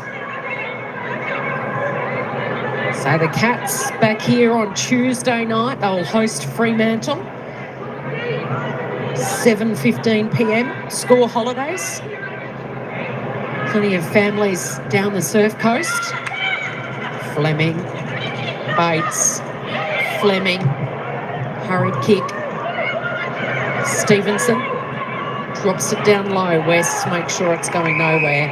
And the Hawks will play next Wednesday night against the Suns. That game's in Frankston at 5:15. So if you're on the other peninsula, you can get along and see the Hawks and the Suns. Of course, the Suns playing Collingwood tomorrow from midday at Punt Road Oval. As the Hawks press forward again, Williamson with a wobbler. That was unkind for Rankin, and now Bates lines up. Goes over the head of Bodie in the end. Gunjaka. Great smother. Might result in a goal here. McDonough. Gilroy. Flicks it out. Stratton. They've got numbers. Ashmore goes the banana. McDonough's there. Couldn't take it in the air. Gunjaka. Relieving, although smothered by Bates. Keeps it in. Camped deep inside 50. Great hustle by the skipper. Just absolutely no space there. Both times Gunjaka got the football. Deep defence. It was Bodie, and then the second one was Bates. Just great smothers. Just the work rate of the Hawks. McDonough, Bates, Gilroy, spinning. Good smother. Well done it was by Kenny. McDonald gets it out of there.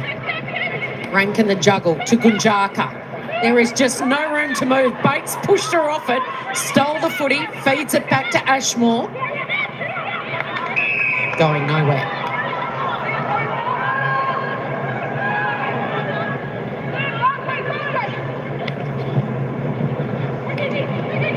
Webster in that new roll across half-back. Crockett Grills. Foot race is on.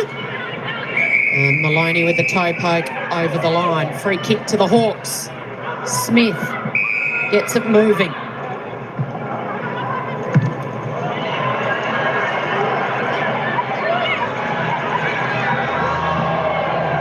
Maloney goes without it. Smith.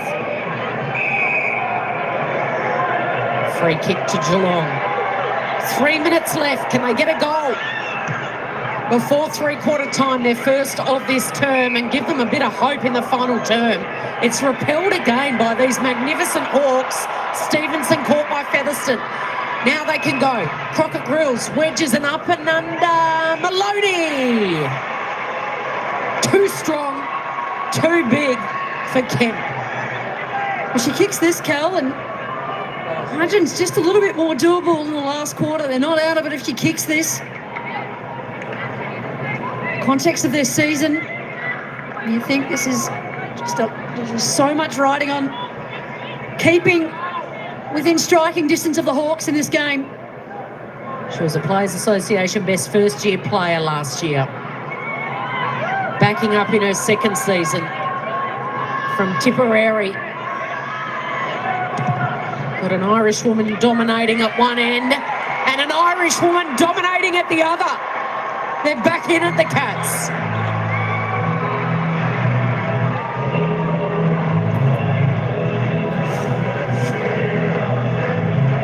Well, really important finish there for the Cats. Just they'd had to work so hard. We stood so much pressure down on their defensive 50. We're able to finally extract it, get a clean breakaway, get some numbers ahead of the footy.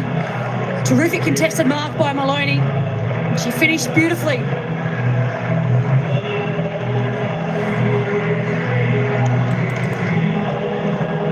I feel like we're at an Irish pub, Shiloh. Is that what that is? I was boot scooting there for a moment, Cal. Boot scooting. Can't tell the difference. It's been an enjoyable night at the footy, Thursday Night Footy live and exclusive on Fox. Huge build-up. Cracker tonight. 4 AFLW games tomorrow before the men's 2024 AFL Grand Final Saturday afternoon. The Cats got a hold here. Both first quarters, the Cats let the Hawks out, and when they were able to score goals in these last closing moments of each quarter, can they hold on? Breed taking on the two tough nuts, Empress Sparkers and Morrison. And Morrison wins the footy. Stratton. Cut out of there by Maloney, wedged it clear. Still a ball to be won. And there's the captain. See the desperation there by the Hawks. Want to keep it inside their forward 50, hunting the ball. Cats can't get it out yet. Wales slaps it down. Morrison lost it. Going nowhere. A minute to play before three-quarter time. Just having a look at some of the stats. Emily Bates feels like she's had a really big third quarter, Shiloh. She has, Cal. 13 disposals this quarter for Bates. Oof. Wow. Comes up to McDonough. Quick snap and missing. 13 disposals this quarter alone for Emily Bates. West has had 10 after a quiet first half, and Press Barker, she's the leading ball winner for the Cats this quarter, 6 possessions. Still time for a score here. Crockett Grills. Maloney. Bowen.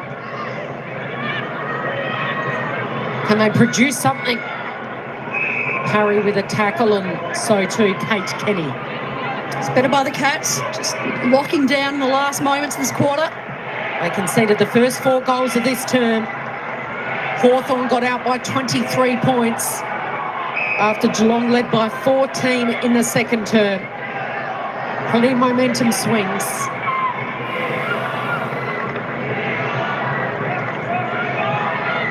Crowd trying to get behind the Cats. It'll be a free kick to the Hawks. So they got out by 23 points. Maloney for the Cats kicked the last goal of that quarter. And the margin will be 18 at three-quarter time. Hawks really made their move. And that is a sore and sorry sight with Amy McDonald off with a hamstring injury. It's 8:6:54, Geelong 5:6:36.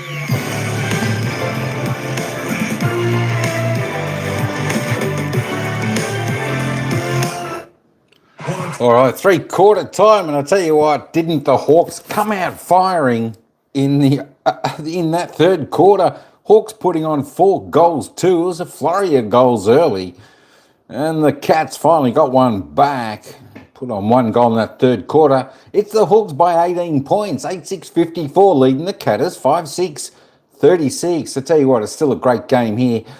It's anyone's game here. Anyone can win this game, but gee, by whiz, by golly gee, is it going to be hard to see the Cats overcoming the Hawks. 3-goal margin here at the moment. The Hawks are just playing such a great brand of football down there at GMHBA Stadium there tonight. Players looking in fine form. But that being said, anything is possible. Anyone can win. All right, let's have a look at the stats here before we head back. Of course, Emily Bates there, tops on the table there for the Hawks. She's had 24 disposals. The 9 kicks, 15 handballs, 2 marks, 7 tackles. She's kicked to behind. She's having a night out, that is for sure. Tilly Lucas-Rod, next best on 22. The best for the Cats, Georgie Prespakis. Let me try and get this right. Georgie Prespakis. There we go. That'll do. That's close enough. 18 disposals there for the Cats. 13 kicks, 5 handballs, 2 marks, 5 tackles. She's having a pretty good game there. Amy McDonald with 14. Let's keep rolling down the board. See where they're all up to at the moment. Christy Stratton up to 8 possessions now for the game. Rebecca Webster there for the Cats on 7. Let's keep going down. Let's keep going down. Let's keep going down. And there are your players' stats. All right, let's just go back and have a look at the goal scorers for this match. See if we've got any multiple goal scorers in the game so far. And, of course, we have now. And it's all come via Hawthorn's goal kickers. We've got 2 multiple goal scorers there on the ground. Laura Stone and Aine McDonough. There we go. 2 goals each. Laura Stone kicking 2 goals from her 4 kicks. And Aine McDonough has kicked 2 goals, 1 from her 6 kicks. Louise Stevenson, Aileen Gilroy, Talia Fellows, and of course Caitlin Ashmore, the other single goal scorers are there for the Hawks. And for the Cats, it's still Shelley Scott, Jacqueline Parry, Nina Morrison, Aisling Maloney, and Julie Crockett Grills. There we go. There are the single goal scorers for the Catters. But Emily Bates there topping the table, 24 disposals up until 3/4 time. I tell you what, have a look at Eliza West, 19 disposals. She's had 8 kicks, 11 handballs, 3 marks, 13 tackles. It's a ring-a-ding-ding game, folks. 13 tackles. Great effort. All right. We're not too far away from the bounce of the ball to get this final quarter underway. I'll wait for the commentators to come back on. Let's have a little bit of a look now, folks, at our poll. We've had 26 votes in. Who's going to win tonight's game? At the moment, it's 54% are saying Geelong, 46% are saying Hawthorn. Well, there you go. There you go. Don't forget, folks, coming up tomorrow, starting at midday Melbourne time, we've got Collingwood taking on the Gold Coast. And straight after that game, we've got Essendon taking on Melbourne. And straight after that game, we've got St Kilda versus Addie G's Fremantle. And, of course, tomorrow night, we've got the Western Bulldogs taking on Sydney. So we've got 4 big games coming up for you tomorrow. AFLW action. It should be an absolute ripper feast of football. All right, folks, I'm going to take you back down to the commentators and they will take us into the final quarter where it's the Hawks by 18 points. Goal a few moments later. So she's kicked 2 of the Hawks, 8 here tonight. So too McDonough. 8-6-54 to the Cats, 5-6-36. Let's get down to Bryony Dawson listening into the Cats huddle, Bryony, at 3/4 time. I was having a good listening to down loud. The main messages coming out of there at 3/4 time was to be aggressive. Just really get in there, be aggressive at the contest, get to work in the contest and finish your tackles. They were slipping off a few of those tackles and he really just wants them to stick them through. He wants the forwards to push up a little bit more, get that ball to ground, and for the mids to transition down and to be able to get on the scoreboard there. Another thing he mentioned was just about the attitude. They've got to get in it and they've got to get this across the line. Well, we saw in the opening, coming in from the into the second half, Darcy Maloney was the midfielder to replace Amy McDonald. They've now put Becky Webster on the ball. Great move by Dan Lowther. She's a beautiful user of the ball, can play through the middle. She's been off the half-back. Let's see what Webster can do through the middle for the Cats. Here we go into the final term. It's going to be tough for the Cats if they drop this game to play finals from here. Oh, great mark. Brilliant by McDonough. Shorts it. And this is Erdley. Just the discipline with the Cats ball use, Carl, even just waiting for someone to present really respecting the work that's been done downfield, own the ball, not turn it over through hurried kicks. And the movement in the forward line by the Hawks has been exceptional.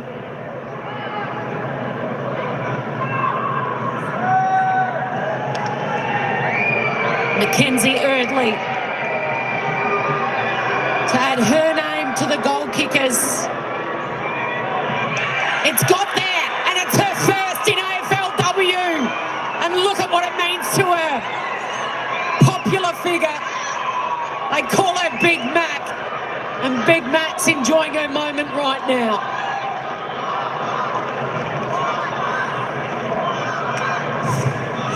Well, you love to see it, Cal.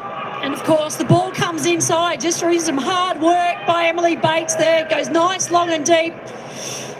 And the ball, beautiful execution there, just delivery there. She'd done the work early, got a little bit of separation, owned the front spot. She had that runway to lead up into, and they honoured that lead. You still got to finish, and she did that perfectly. Look what it means to her, Cal. And every single player ran from the whole field and got around her and congratulated her. So these two sides have only ever played once before, and the Cats dominated Hawthorn last season by 40 points at this ground. So another small slice of history up for this Hawthorn women's team, looking for their first ever win over the Cats and their first win at this ground in Geelong. Cats have been going up and down in quicksand in this second half after losing two players. McDonald out with a hamstring. It's Amy McDonald and Kate Sermon with concussion. And Hawthorn just running away with it. Everest to Smith. Swooping is Morrison. Crockett Grills drops it. Pressure bearing down. Maloney. Sliding in, unable to control it, was Parry. Wales to West. Right place, right time, Becky Webster. Yeah, good forward pressure there from the Cats on the exit kick. She sees a lead and she hits up Nina. Just lovely user of the ball, Webster. Really balanced. As I said earlier, can play across the back, through the middle, and also hit up forward. Doesn't want to back herself in from that distance, and does well. Shelley Scott. A little sloppy there from the Hawks. Thought Morrison might go back and have a shot. Scott caught them napping. So the margin is 24 points. They've put 5 on the board. They need to kick 4 or 5 in these final 15 minutes. Scott's already kicked 1. She's got 2. And she says, come on. They've got the crowd behind them.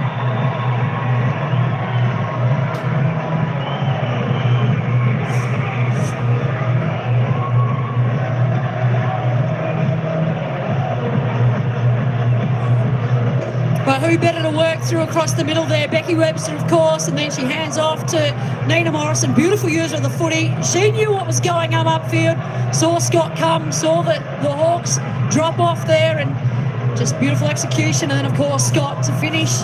Pressure goal on an angle, finished beautifully. Shelley Scott, wonderful user of the ball. She's got 2 tonight.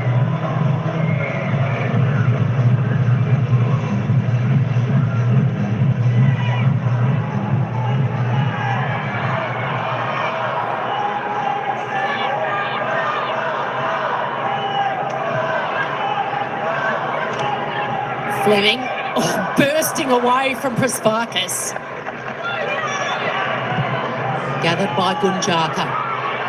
Flares it wide, right in front of the grandstand. You can hear the fans lifting. Williamson. Well done by Gunjaka. Outmarks McDonough. She's a wonderful defender. Gunjaka gets some of the hardest tasks every week. Coming off a good game last week. Harry flies. Harry tackles.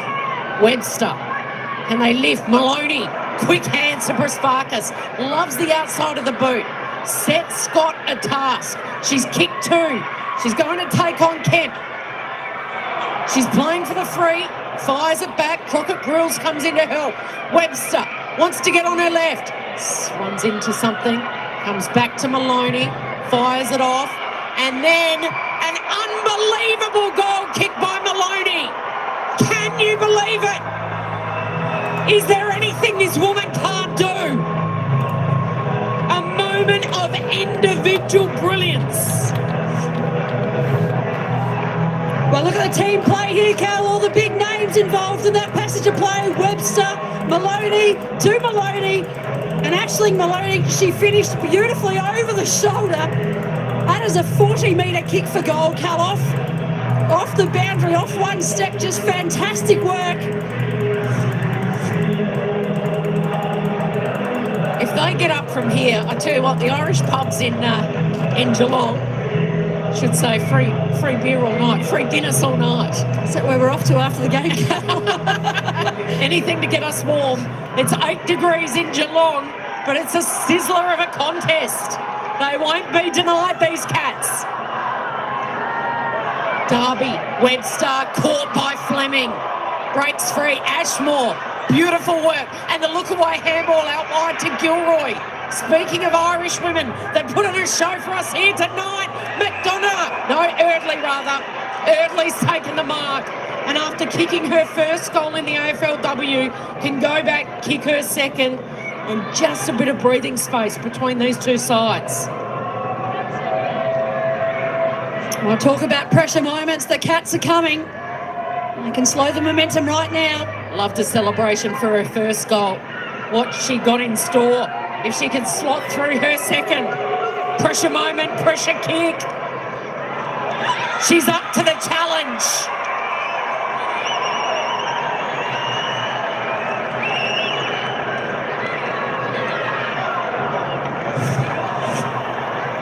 Well, just great pressure there by Jazz Fleming. If she hadn't put that tackle on, Webster will have gotten them out of the clearance again, and just that pressure forward.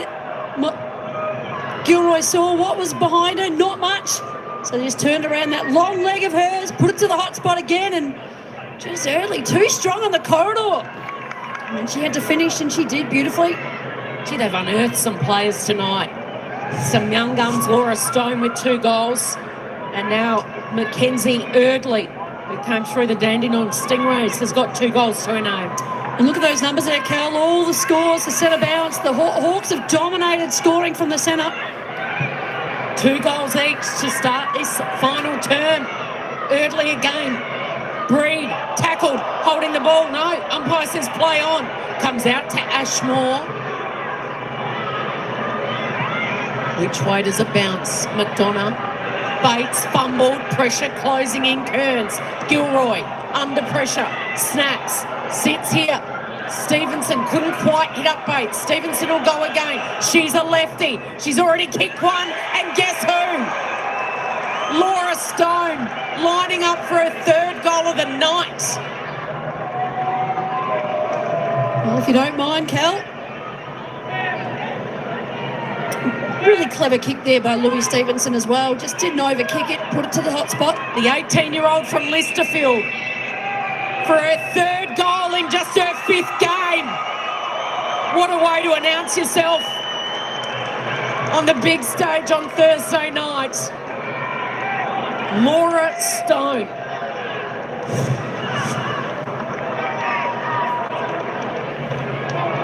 But great work there by Louis Stevenson. Took the first mark. The hand pass didn't have enough on it for Bates. Went back for the second, and then, as I said earlier, didn't try and overkick it. Knew that there'd be a player there. In fact, the Hawks had the outnumber. Got Stone free. She's finished, and she's got 3 for the night. Wonderful young player.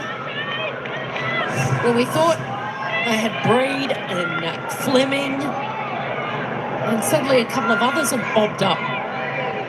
Not to mention the combination of the 2 Irish women up forward in Gilroy and McDonough. And you'll have to see the young players, certainly within an expansion side, of course. The Hawks only been in the competition for a couple of years. First couple of years under Beck Goddard. Now Webster. Reed shanks the kick. Smith. Gilroy.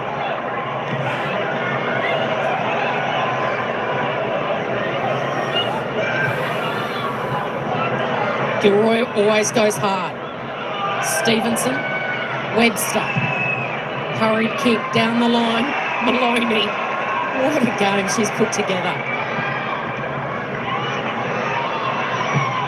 Crockett Grills.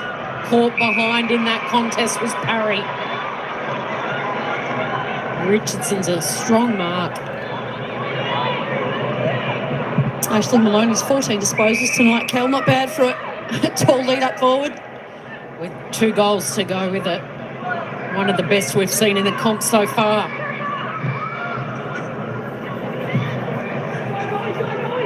Lucas Rod. Where's the tackle? Gets it down the line. McDonald. That was Meg McDonald, went without it. Ashmore. Morrison pounces. Cats by 6 points at half-time, 6 points at quarter-time, 2 at half-time. Hawks piled on 4 goals to 1 in that third term, had a lead of 18 points, and it's currently hovering at 24. Here goes Maloney. What can she create? Draws the defender. Handballs over to Scott. Only player inside 50 is a Geelong player, and that's Parry. Doesn't get the bounce she needed. It sits beautifully for Everest. Back inboard. That kick opens the door for the Cats. If Maloney can break free, gets it over to Shelley Scott. Thumps it as long as she can. It's all Hawthorn. Mopping up is Jenna Richardson. Bodie, 6 goals last week. Hasn't had much of a say on the tonight. Might have hurt herself in that passage of play. Featherstone. Rankin gets in her way. Morrison. Webster. Right in front of the grandstand. Can that inspire something? Great mark. Kate Kenny. Just is a nice pickup, isn't she, Cal? Really love the composure in that marking contest. She had front-on contact coming at her. Just really composed. She's a booming boot as well. Here she goes. Scott with the set.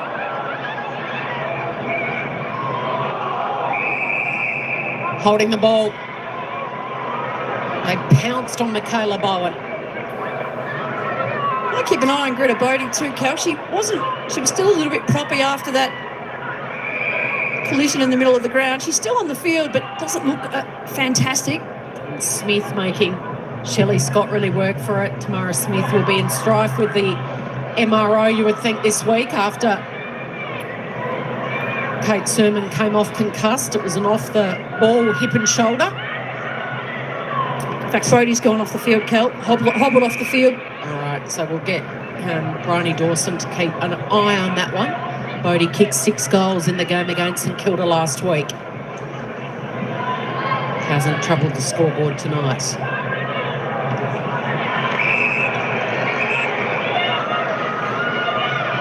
So I think there's about half a dozen Irish women out there tonight, Shiloh. How are they coming into Australian rules football and having such an impact, an immediate impact? We're not talking like 4 or 5 years. We know what Cora Staunton did initially, but these women out here tonight, there's one, Gilroy, look at that kick. Unbelievable.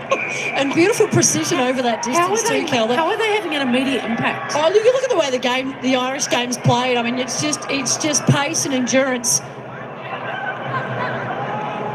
You've got to be able to run both directions and get there quickly. So you see the Irish players, they just have this beautiful explosive pace and they can do it all day. They've just got this amazing engine, and we might think our ball's hard to kick, but Cal, if you want to try and control a round ball, it's probably a little bit harder than our ball, in fact. So they've just got these wonderful skills. And of course, no tackling in the Irish game, so they're just used to running through people. So you think it actually favours the game that they play? They come out here and it helps them. And I think for the brand of football we play at the AFLW level, which is a high transition. Here she goes again, Maloney. Tracking back is Scott. Don't tell me she's going to kick it from here. Oh, the crowd tried to wheel the Sharon over the line. Everest is under the pumps. Scott soccers it through, and Emily Everest is sucking in the oxygen. I think she was hoping the ball was going to do the work for her. The whole Hawthorn field had to track back. So long was that boot of Maloney. And it just trickled and trickled. It was going to stop. And Shelley Scott was pouncing. We're all out of air. And there's talk that the AFL would like to see an Australia v Ireland exhibition game. That'll be fantastic to see. I reckon I might almost back in the Irish players the way they're playing tonight. But there's enough of them, Cal. There's 34 of them. There's enough for their own team in the competition, in fact. Well, that's not a bad idea, Shiloh. I'd still love to see State of Origin. What would you prefer? Oh, I think look, the men's Irish, I guess the international rules games have always been, a great spectacle, and has really fostered a really healthy relationship between the two countries. So, and why not continue to do that? Here go the Cats through Becky Webster. Awkward-looking kick. Made it tough for Maloney. Scott just somehow squeezes the kick out. And Richardson hits up Wales. It'd be great. It'd be a great exhibition, Cal, to see all the best of the Irish players in Australia. Can you imagine Gilroy and Maloney and McDonough all playing and playing with each other? And can you imagine the best in Australia playing together as well? Good luck being a selector for that team, Cal. Yeah. I hear that's a hard job. Why can't we do both? I mean, there's room to do both, isn't there? Oh, anything that's going to draw a big crowd. And of course, they don't play enough footy as it is, just the 11 games at the moment. So it's another way to get more games, get more exposure. Here's Chris Barkas with a snap. She's got it.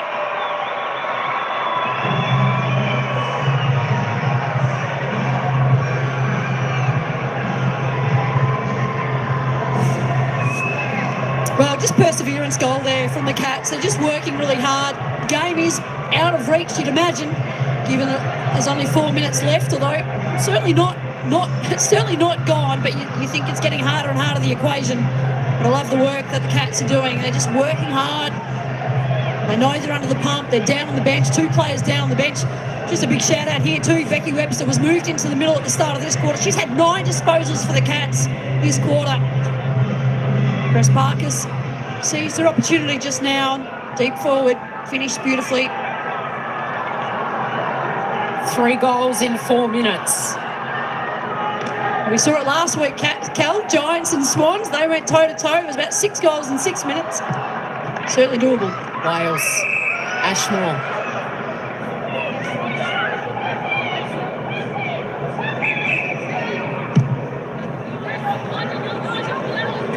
One-on-one. Gunjaka fumbles. Meg McDonald, the captain, tackled to the turf.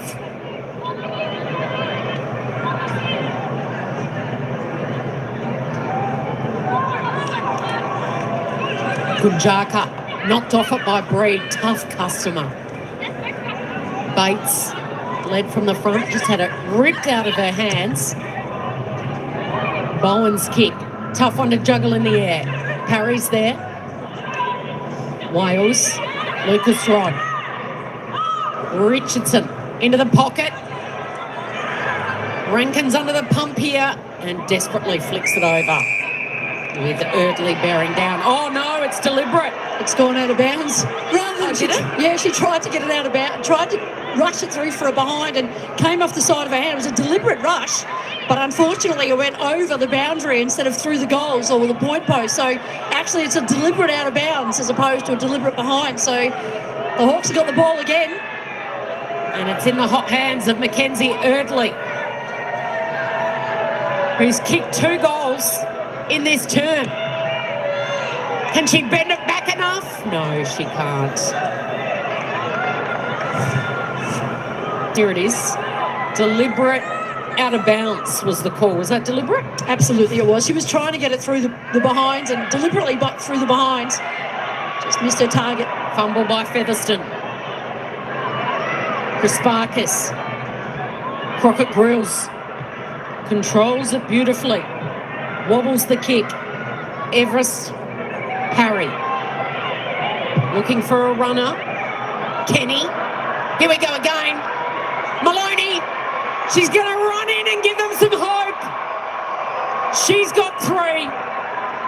She is a star of the game.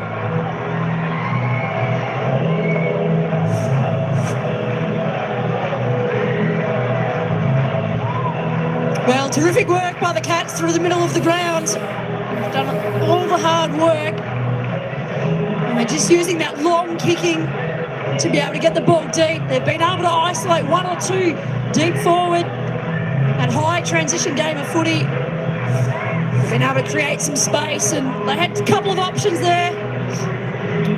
Maloney got the handball off Friswell, who could have gone herself, in fact, Cal.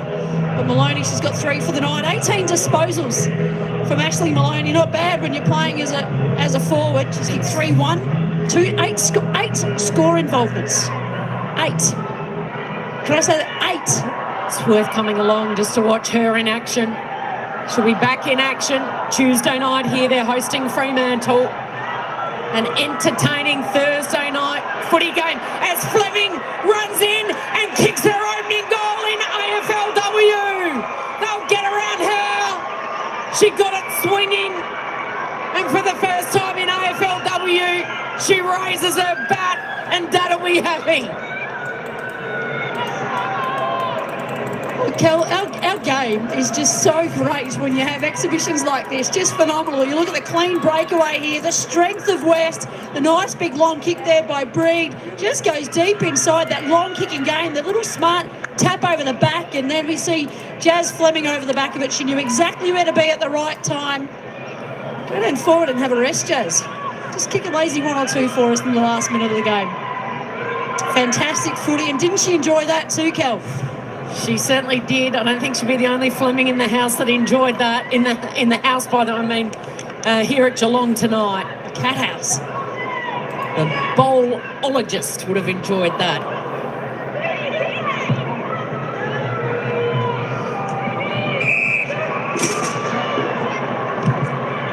What a cracking couple of hours of women's footy we've watched here this evening. How was that kick from Rankin to Featherston? The future of this competition is bright.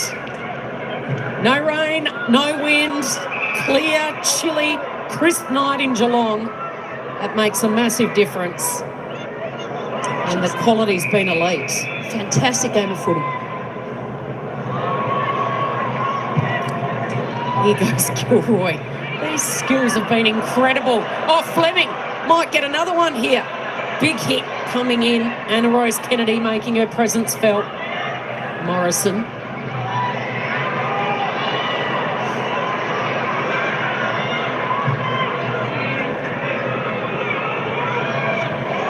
Keith's disposal just now for Webster in this quarter. She's been fantastic. She's been a really important reason why Geelong have been able to kick goals this quarter. Of course, now they're having to shuffle the deck after a couple of players were ruled out by half-time, and Kate Sermon, big hit from Smith on her that ruled her out early with concussion, and Amy McDonald's got a hamstring injury, so she's been out since before half-time as well. To catch some time to just settle down in the third quarter. Geelong, the Hawks got the jump on them then. But I think, Cal, their response this quarter, the Cats being under the pump, I think they've played a really great fourth quarter, and the Hawks just been outstanding. Every time the Cats have come, the Hawks have risen again. And they've unearthed some young guns here tonight. We knew Fleming was good. What about Laura Stone? What about Mackenzie Erdley? These Hawks are the real deal. They're going to give the big three a shake. And the Cats injured, bold, but their season is slipping away.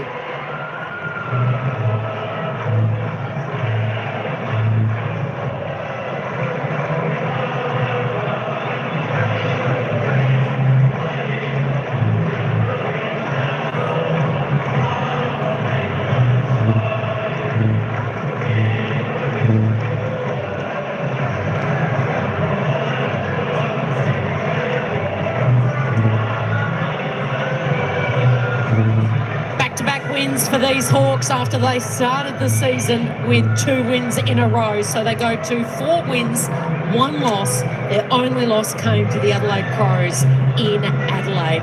12-7-79, Geelong 9-7-61. They're the most improved team in the competition in season 9. Well, fantastic performance. It was a fantastic game of footy, Cal, from both teams. It went head-to-head. Lots of goals scored. 21 goals we saw kicked, Cal, across the game. And every time the Hawks went, the Cats came. And then when the Cats came, the Hawks went again. Okay, let's get down to Bryony with our Harvey Norman player of the match. That's right, she is Batesy as the winner of tonight's Harvey Norman player of the match. You're going to receive a $500 gift card. Lucky you, congratulations. Thank you. I just bought a house, so I'll put that to good use. You need a new appliance, new couch, new thrower, a pillow perhaps? Anything, you name it. Yeah, I'll use it for anything. Mate, great match tonight. You ended up with 28 disposals. You had 13 disposals in that third quarter. Your work rate is second to none. You must be happy with that performance. Oh, so happy, especially considering last time we versed Geelong, it was we lost considerably. So it just shows the growth in this group, and even seeing some of our young girls step up. Laura Stone with 3 goals. Mac has hardly played forward before, kicks 2 for us. So I'm just so proud of the group. That was my next question. These young players are really stepping up, and finding they've really sort of grown into that game style that Webster's brought over to you guys, very similar to Brisbane. How are you feeling about those young players stepping up into that? Oh, it's so exciting to watch. I think Webby's best attribute as a coach is just the belief he instills in you, and he brings out your weapons. So to see the growth in these girls and to sort of come from behind and just keep going at them and breaking them is something we've really wanted to be a team that does, and we're proud to finally beat a good team. Yeah, it's a great confidence you got there. I'll let you get in and sing the song, mate. Well done. Cheers, thank you. Gee, we talked about the men's team being the most watchable team in 2024. This women's team is. They've piled on, what have they done? 12 tonight, 11 last week. They've had, just having a look at their week 2, one was a big one as well, Shiloh. So they really, 73 points they got that night. So that was another 11 goals as well. So, and one player that really blossomed before our very eyes. She introduced herself to us tonight.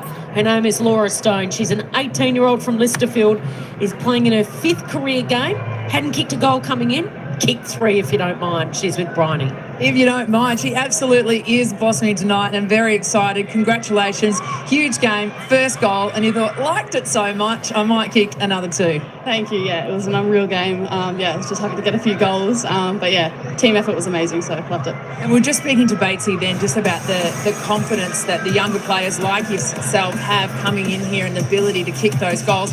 And marks inside 50, you must be really happy. Yeah, 100%. Us young ones are really confident now. The whole group gets around us. We come out here. We're always so excited to play. It just feels like another game of footy. So yeah, we just go out and do what we can. And you got Gold Coast next week in a few days. How are you feeling about that one? Yeah, good. We'll just stick to our system, play our way, to see how it goes, and yeah, excited. It's a great system, mate. I'll let you get into it. Thanks.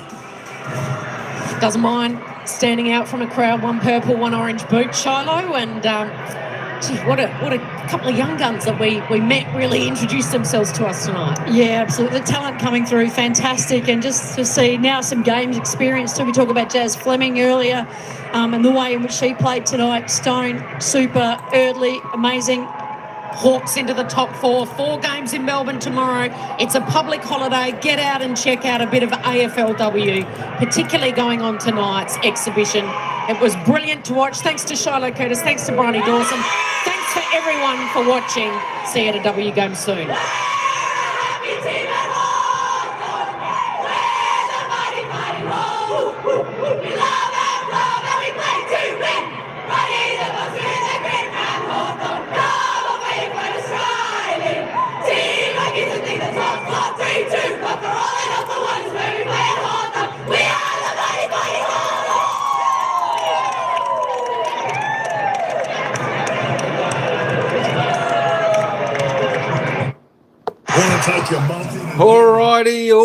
All right. There we go.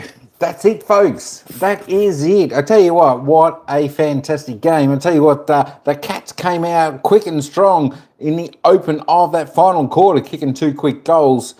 But Hawthorn soon responded and said, we'll have none of that. It was the Hawks by 18 points, 12-7-79 to the Cats, 9-7-61. Some of the best scoring, some of the best play, highest scoring for both for 2 teams in the AFLW. An absolute cracking game by 2 skillful sides. I tell you what, Hawthorn, they're spot on there. They're exciting to watch. They're a good team. And I think they're a real force to be reckoned with. throughout the rest of this season.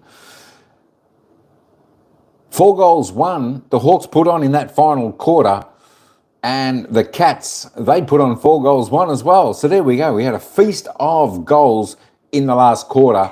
As I said, what a game. What a great game this was tonight between the Cats and Hawthorn. We had the poll there tonight. Who's going to win this game? 32 votes in, 53% said Hawthorn. Well done, folks. You got that right.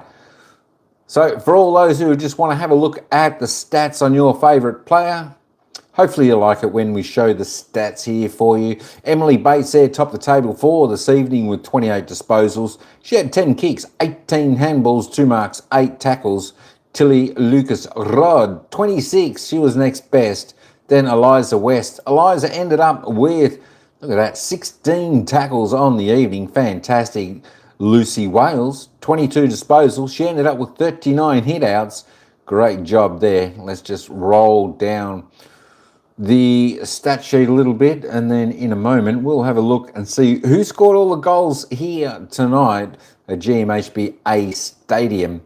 But what a fantastic game, as I said. Don't forget, folks, tomorrow it all starts again at midday Melbourne time, where we've got, I think, let me just double check that for you. We've got 4 games on tomorrow, and yeah, the first one, midday tomorrow Melbourne time. Collingwood taking on the Gold Coast. So there we go. Make sure you tune in for that one. As I said, we've got a big day of AFL football, AFLW football here. Of course, public holiday here in Melbourne. That's the grand final eve public holiday.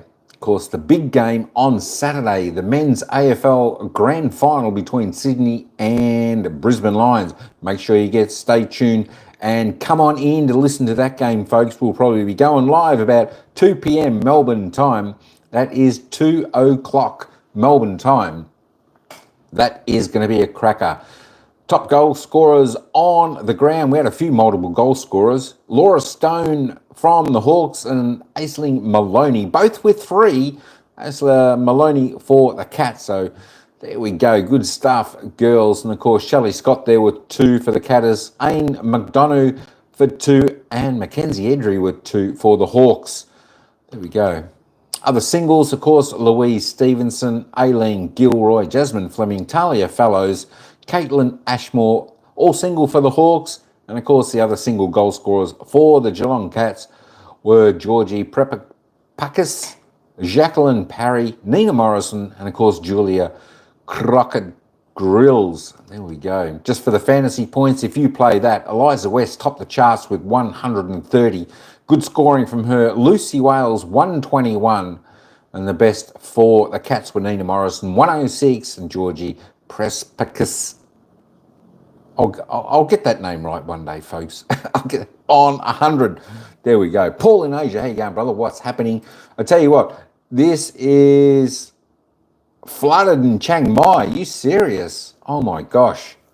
Wow. I wonder if you copped that storm that the Philippines had a few days ago. I think they had a pretty nasty storm going over their way. So I wonder if you copped that. Holy moly. Hopefully you can keep your feet dry, or, you know, it doesn't go into the house and get too wet in there. My gosh. Holy moly, Paul. Holy moly. Let me just have a look at... No, there we go. All right, let's just have a quick look at the team stats. Yes, I can't get out of the car. Water everywhere. Oh, my gosh. It's like that in Thailand, though, isn't it? It can bucket down for like 30 minutes to an hour. Bucket down, it flood, and then the sun comes out. Hopefully it dries up reasonably quick over there. Disposals, it was the Hawks by 70 disposals, 38 more kicks, 32 more handballs. Inside 50s, well, it was pretty similar. 31 to the Cats for their 16 scoring shots, 37 inside 50s for the Hawks for their 19 scoring shots. So both were pretty efficient going inside forward 50 and scoring 62, 66, the disposal efficiency around the ground. So that's not too bad in numbers. As I said, this was a highly skilled game of football by the girls out there tonight. 11-16, Hawks ended up with 5 more free kicks. Pretty standard for the season's average on there. The Hawks, though, have a look at the hit-outs. Absolutely gave the Cats a spanking in the hit-outs. 50-14. Wow-wee. Clearances, Hawks by 10. Centre clearances, the Cats have got a little bit of work to do in that department. 16-5. Wow-wee. Stoppage clearances all pretty well tied up. Contested possession, uncontested, all going the Hawks' way. Turnovers, very similar, 50-48. The marks, there we go, 58-30. The Hawks just had the ball, didn't they? They're too good. Tell you what, the Hawks, they are a very clean, well-drilled team. The ball sticks, they don't fumble. As I said, they're a good unit. They're a good unit. Marks inside 50, though. The Cats, they did win this department, and they did hit their targets pretty good up there. 10-6, that's good in anyone's books. Contested marks, Hawks by 4. Talk back on. Welcome to the Talk Back Off.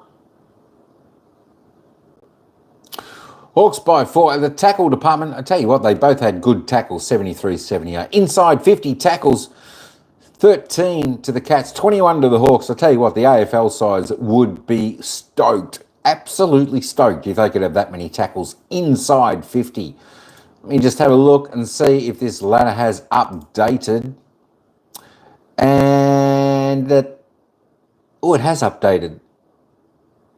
It has updated now. So the Hawks remain in 5th. There we go. I thought, yeah, there we go. They remain in 5th, only 1.9% behind Brisbane, but they're equal second on the ladder after playing 5 games. And of course, Geelong remain in 12th position down there with just the 1 win in the draw. 3 losses from their season. But the Hawks, I tell you what, they look good. Played 5 games, have had 4 wins and 1 loss. So it should be good. Come on, Freo, let's go, says Addy G. Freo, I think they're playing tomorrow, Addy G, and we'll be covering that game, of course. Don't forget, folks, coming up tomorrow at midday, we have got a host of AFLW action coming live your way. And it all starts off with Collingwood taking on the Gold Coast Suns. Well, maybe they should call it the Gold Coast Daughters at midday Melbourne time. Straight after that, we've got Essendon taking on the Melbourne Demons. Following that, we've got the Saints versus Addy G's Freo. And then after that game, we'll have probably about an hour's break. And then following that will be Western Bulldogs Sydney tomorrow night. So that should be a ripper. So we've got 4 games coming your way tomorrow. It's going to be action-packed. It's going to be exciting watching all those games there tomorrow and see who's who in the zoo, how the team are all working well. Grand final parade in the morning. It should be. It should be. Let me just bring up this for a moment. The weather map. I want to have a look at the weather map for tomorrow. Now, the grand final parade, yeah, that's probably here in Melbourne. Both teams should be here in Melbourne. And there is the forecast. Do we need to see that? There is the forecast for tomorrow in Melbourne. 16 degrees, sunny with a few clouds. And, of course, for grand final day, here it is, folks. Here it is. It's mostly sunny. It's going to be a perfect day for AFL Grand Final. 22 degrees, sunshine with a couple of clouds. It's going to be an absolute ring-ding-ding-a-ding-ding-ding game. Tell you what, you couldn't ask for much better than that. Sunny sounds sunny on Grand Final day. It's going to be, I think, the perfect day for football here in Melbourne. I tell you what, sometimes the weather turns it on for us, and we get that perfect day, a little bit like the weather over there in Perth, Addy G. Yeah, we get that nice sunny, hopefully no wind about, because when it does get windy, the wind at the MCG can be a little bit, I forget, what's the word, fluctuating, swirly, and that can make it sometimes a little bit difficult. But the best stadium in Australia, the MCG, where the biggest sporting event will happen. Of course, that's the AFL Grand Final Saturday. It's going to be a ripper. It is going to be a ripper. And of course, Saturday, we will be going live from 2 p.m. on Saturday Grand Final. The game kicks off at 2:30, but we will cover that from 2 p.m. We'll just come in and, we'll show you the team, say good day to everyone in the chat. And, of course, we'll listen to what some of the commentators are saying pre-match. So it should be pretty interesting, and it should be for a great day. And, of course, I'll have all the action on the before the game event type of stuff and at halftime and all that stuff. But I probably won't be able to play the songs and all that, what's happening, because of copyright and all that type of jazz. But Brisbane to win, I think. Yeah, I'm tipping Brisbane. I think, look, as good as Sydney Swans were last time.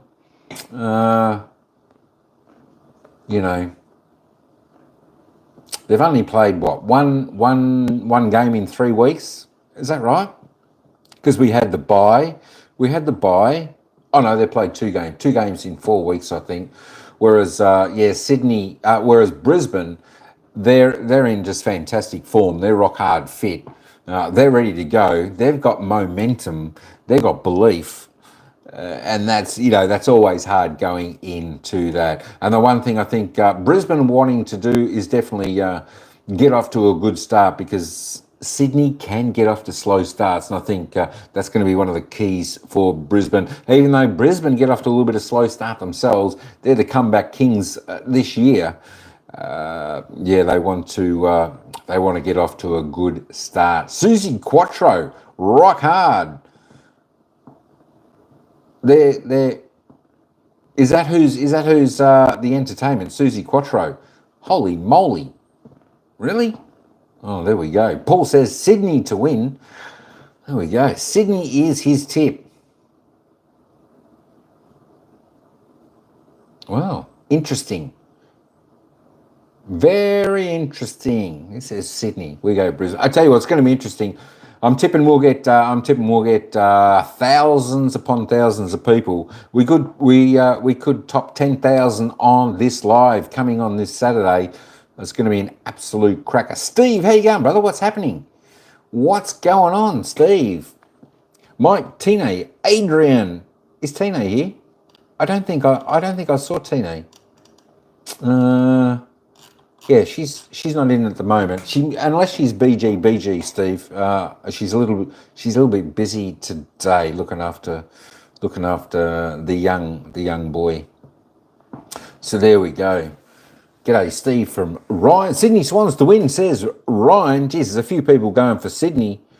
I don't know why that is. I'll tell you what, though. I think when it comes down to it, I think these are the best two sides to actually be in the grand final, because I think both these teams, they give 100%. They don't really fall away, as we've seen over the past couple of weeks. They fight and they fight and they fight, and they're the comeback. Well, they've been a little bit of the comeback kids, haven't they? Both sides. So I think I just expected her early greetings. Good one.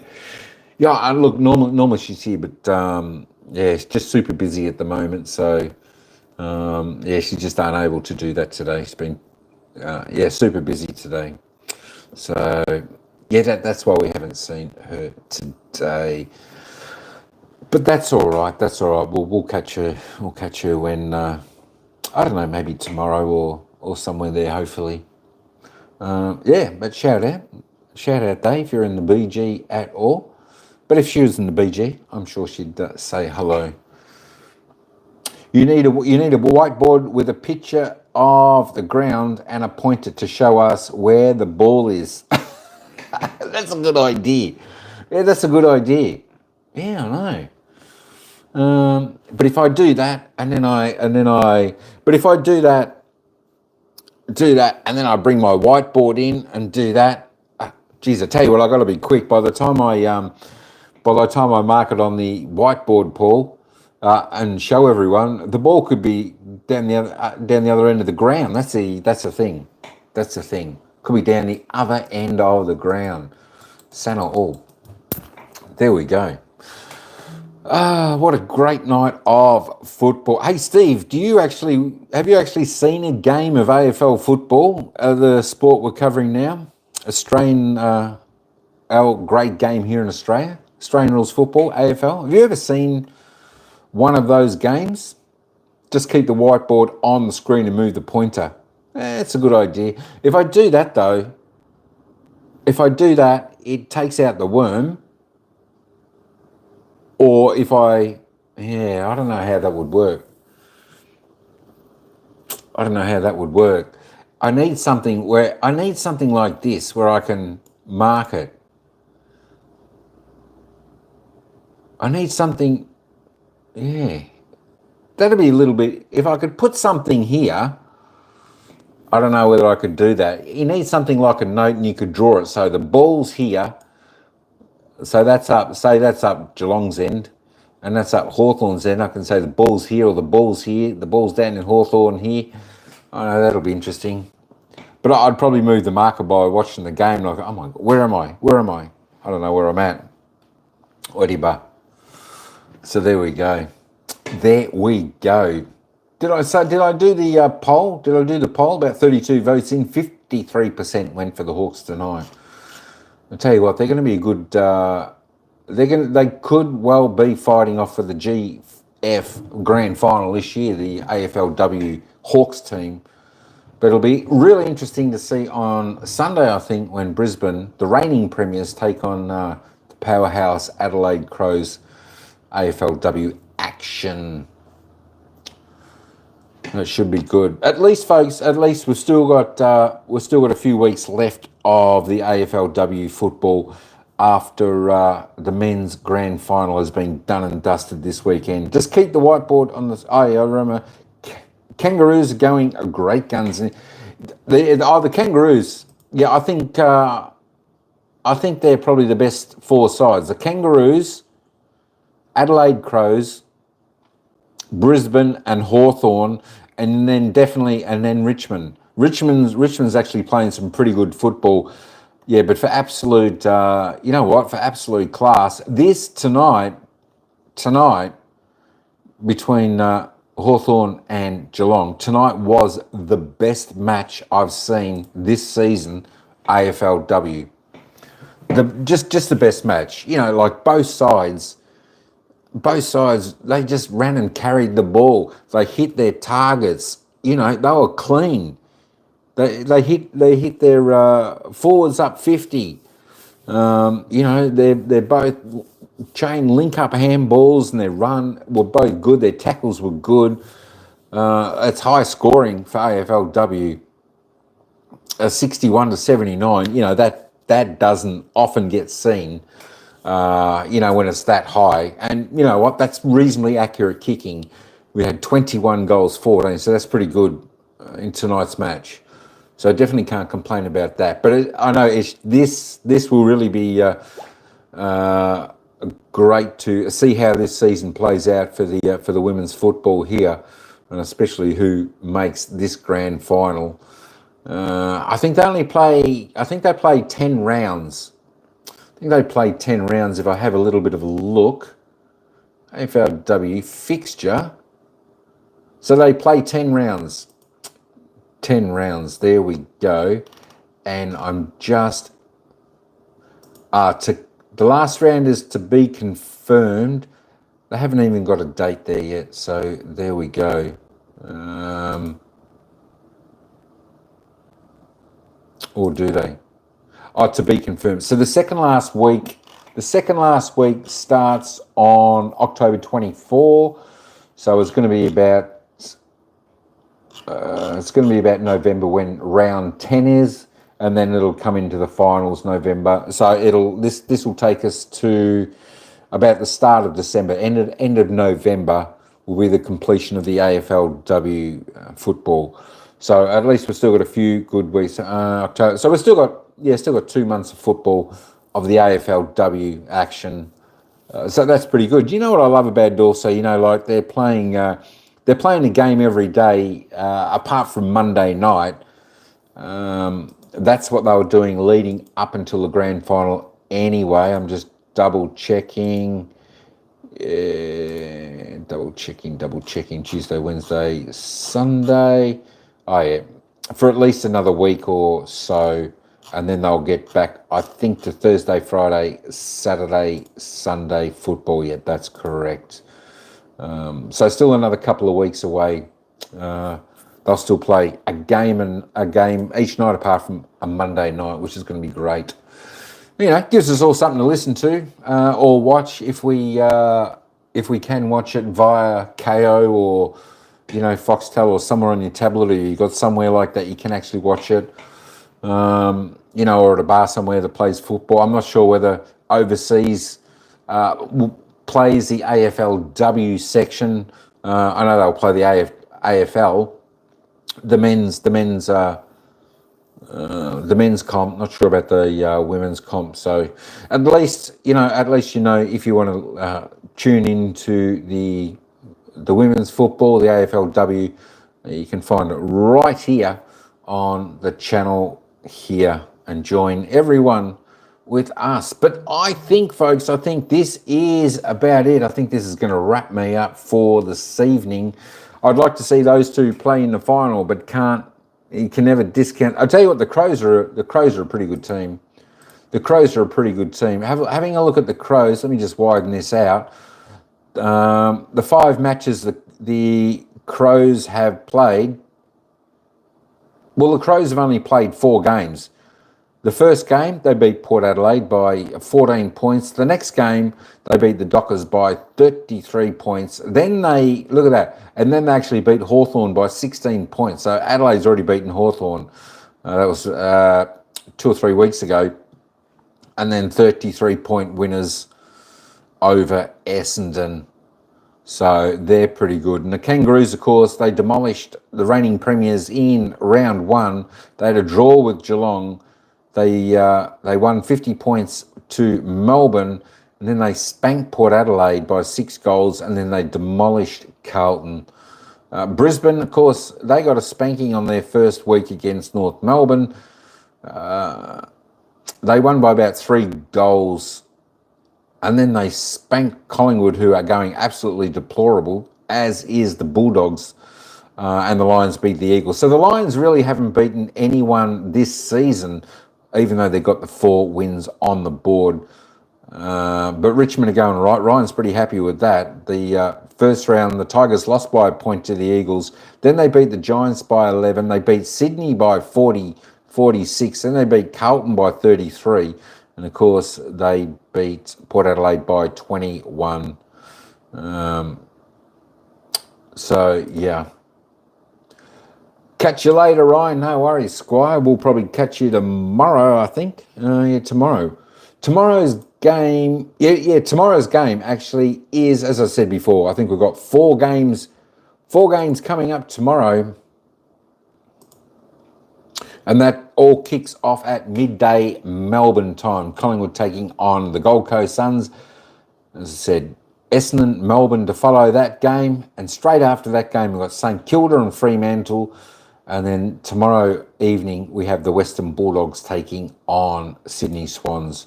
So we've got a host of games coming in tomorrow. I tell you what, I'm going to enjoy just sitting back and watching all those games tomorrow unfold. So it should be pretty good. Probably no real special games there, but I think I'm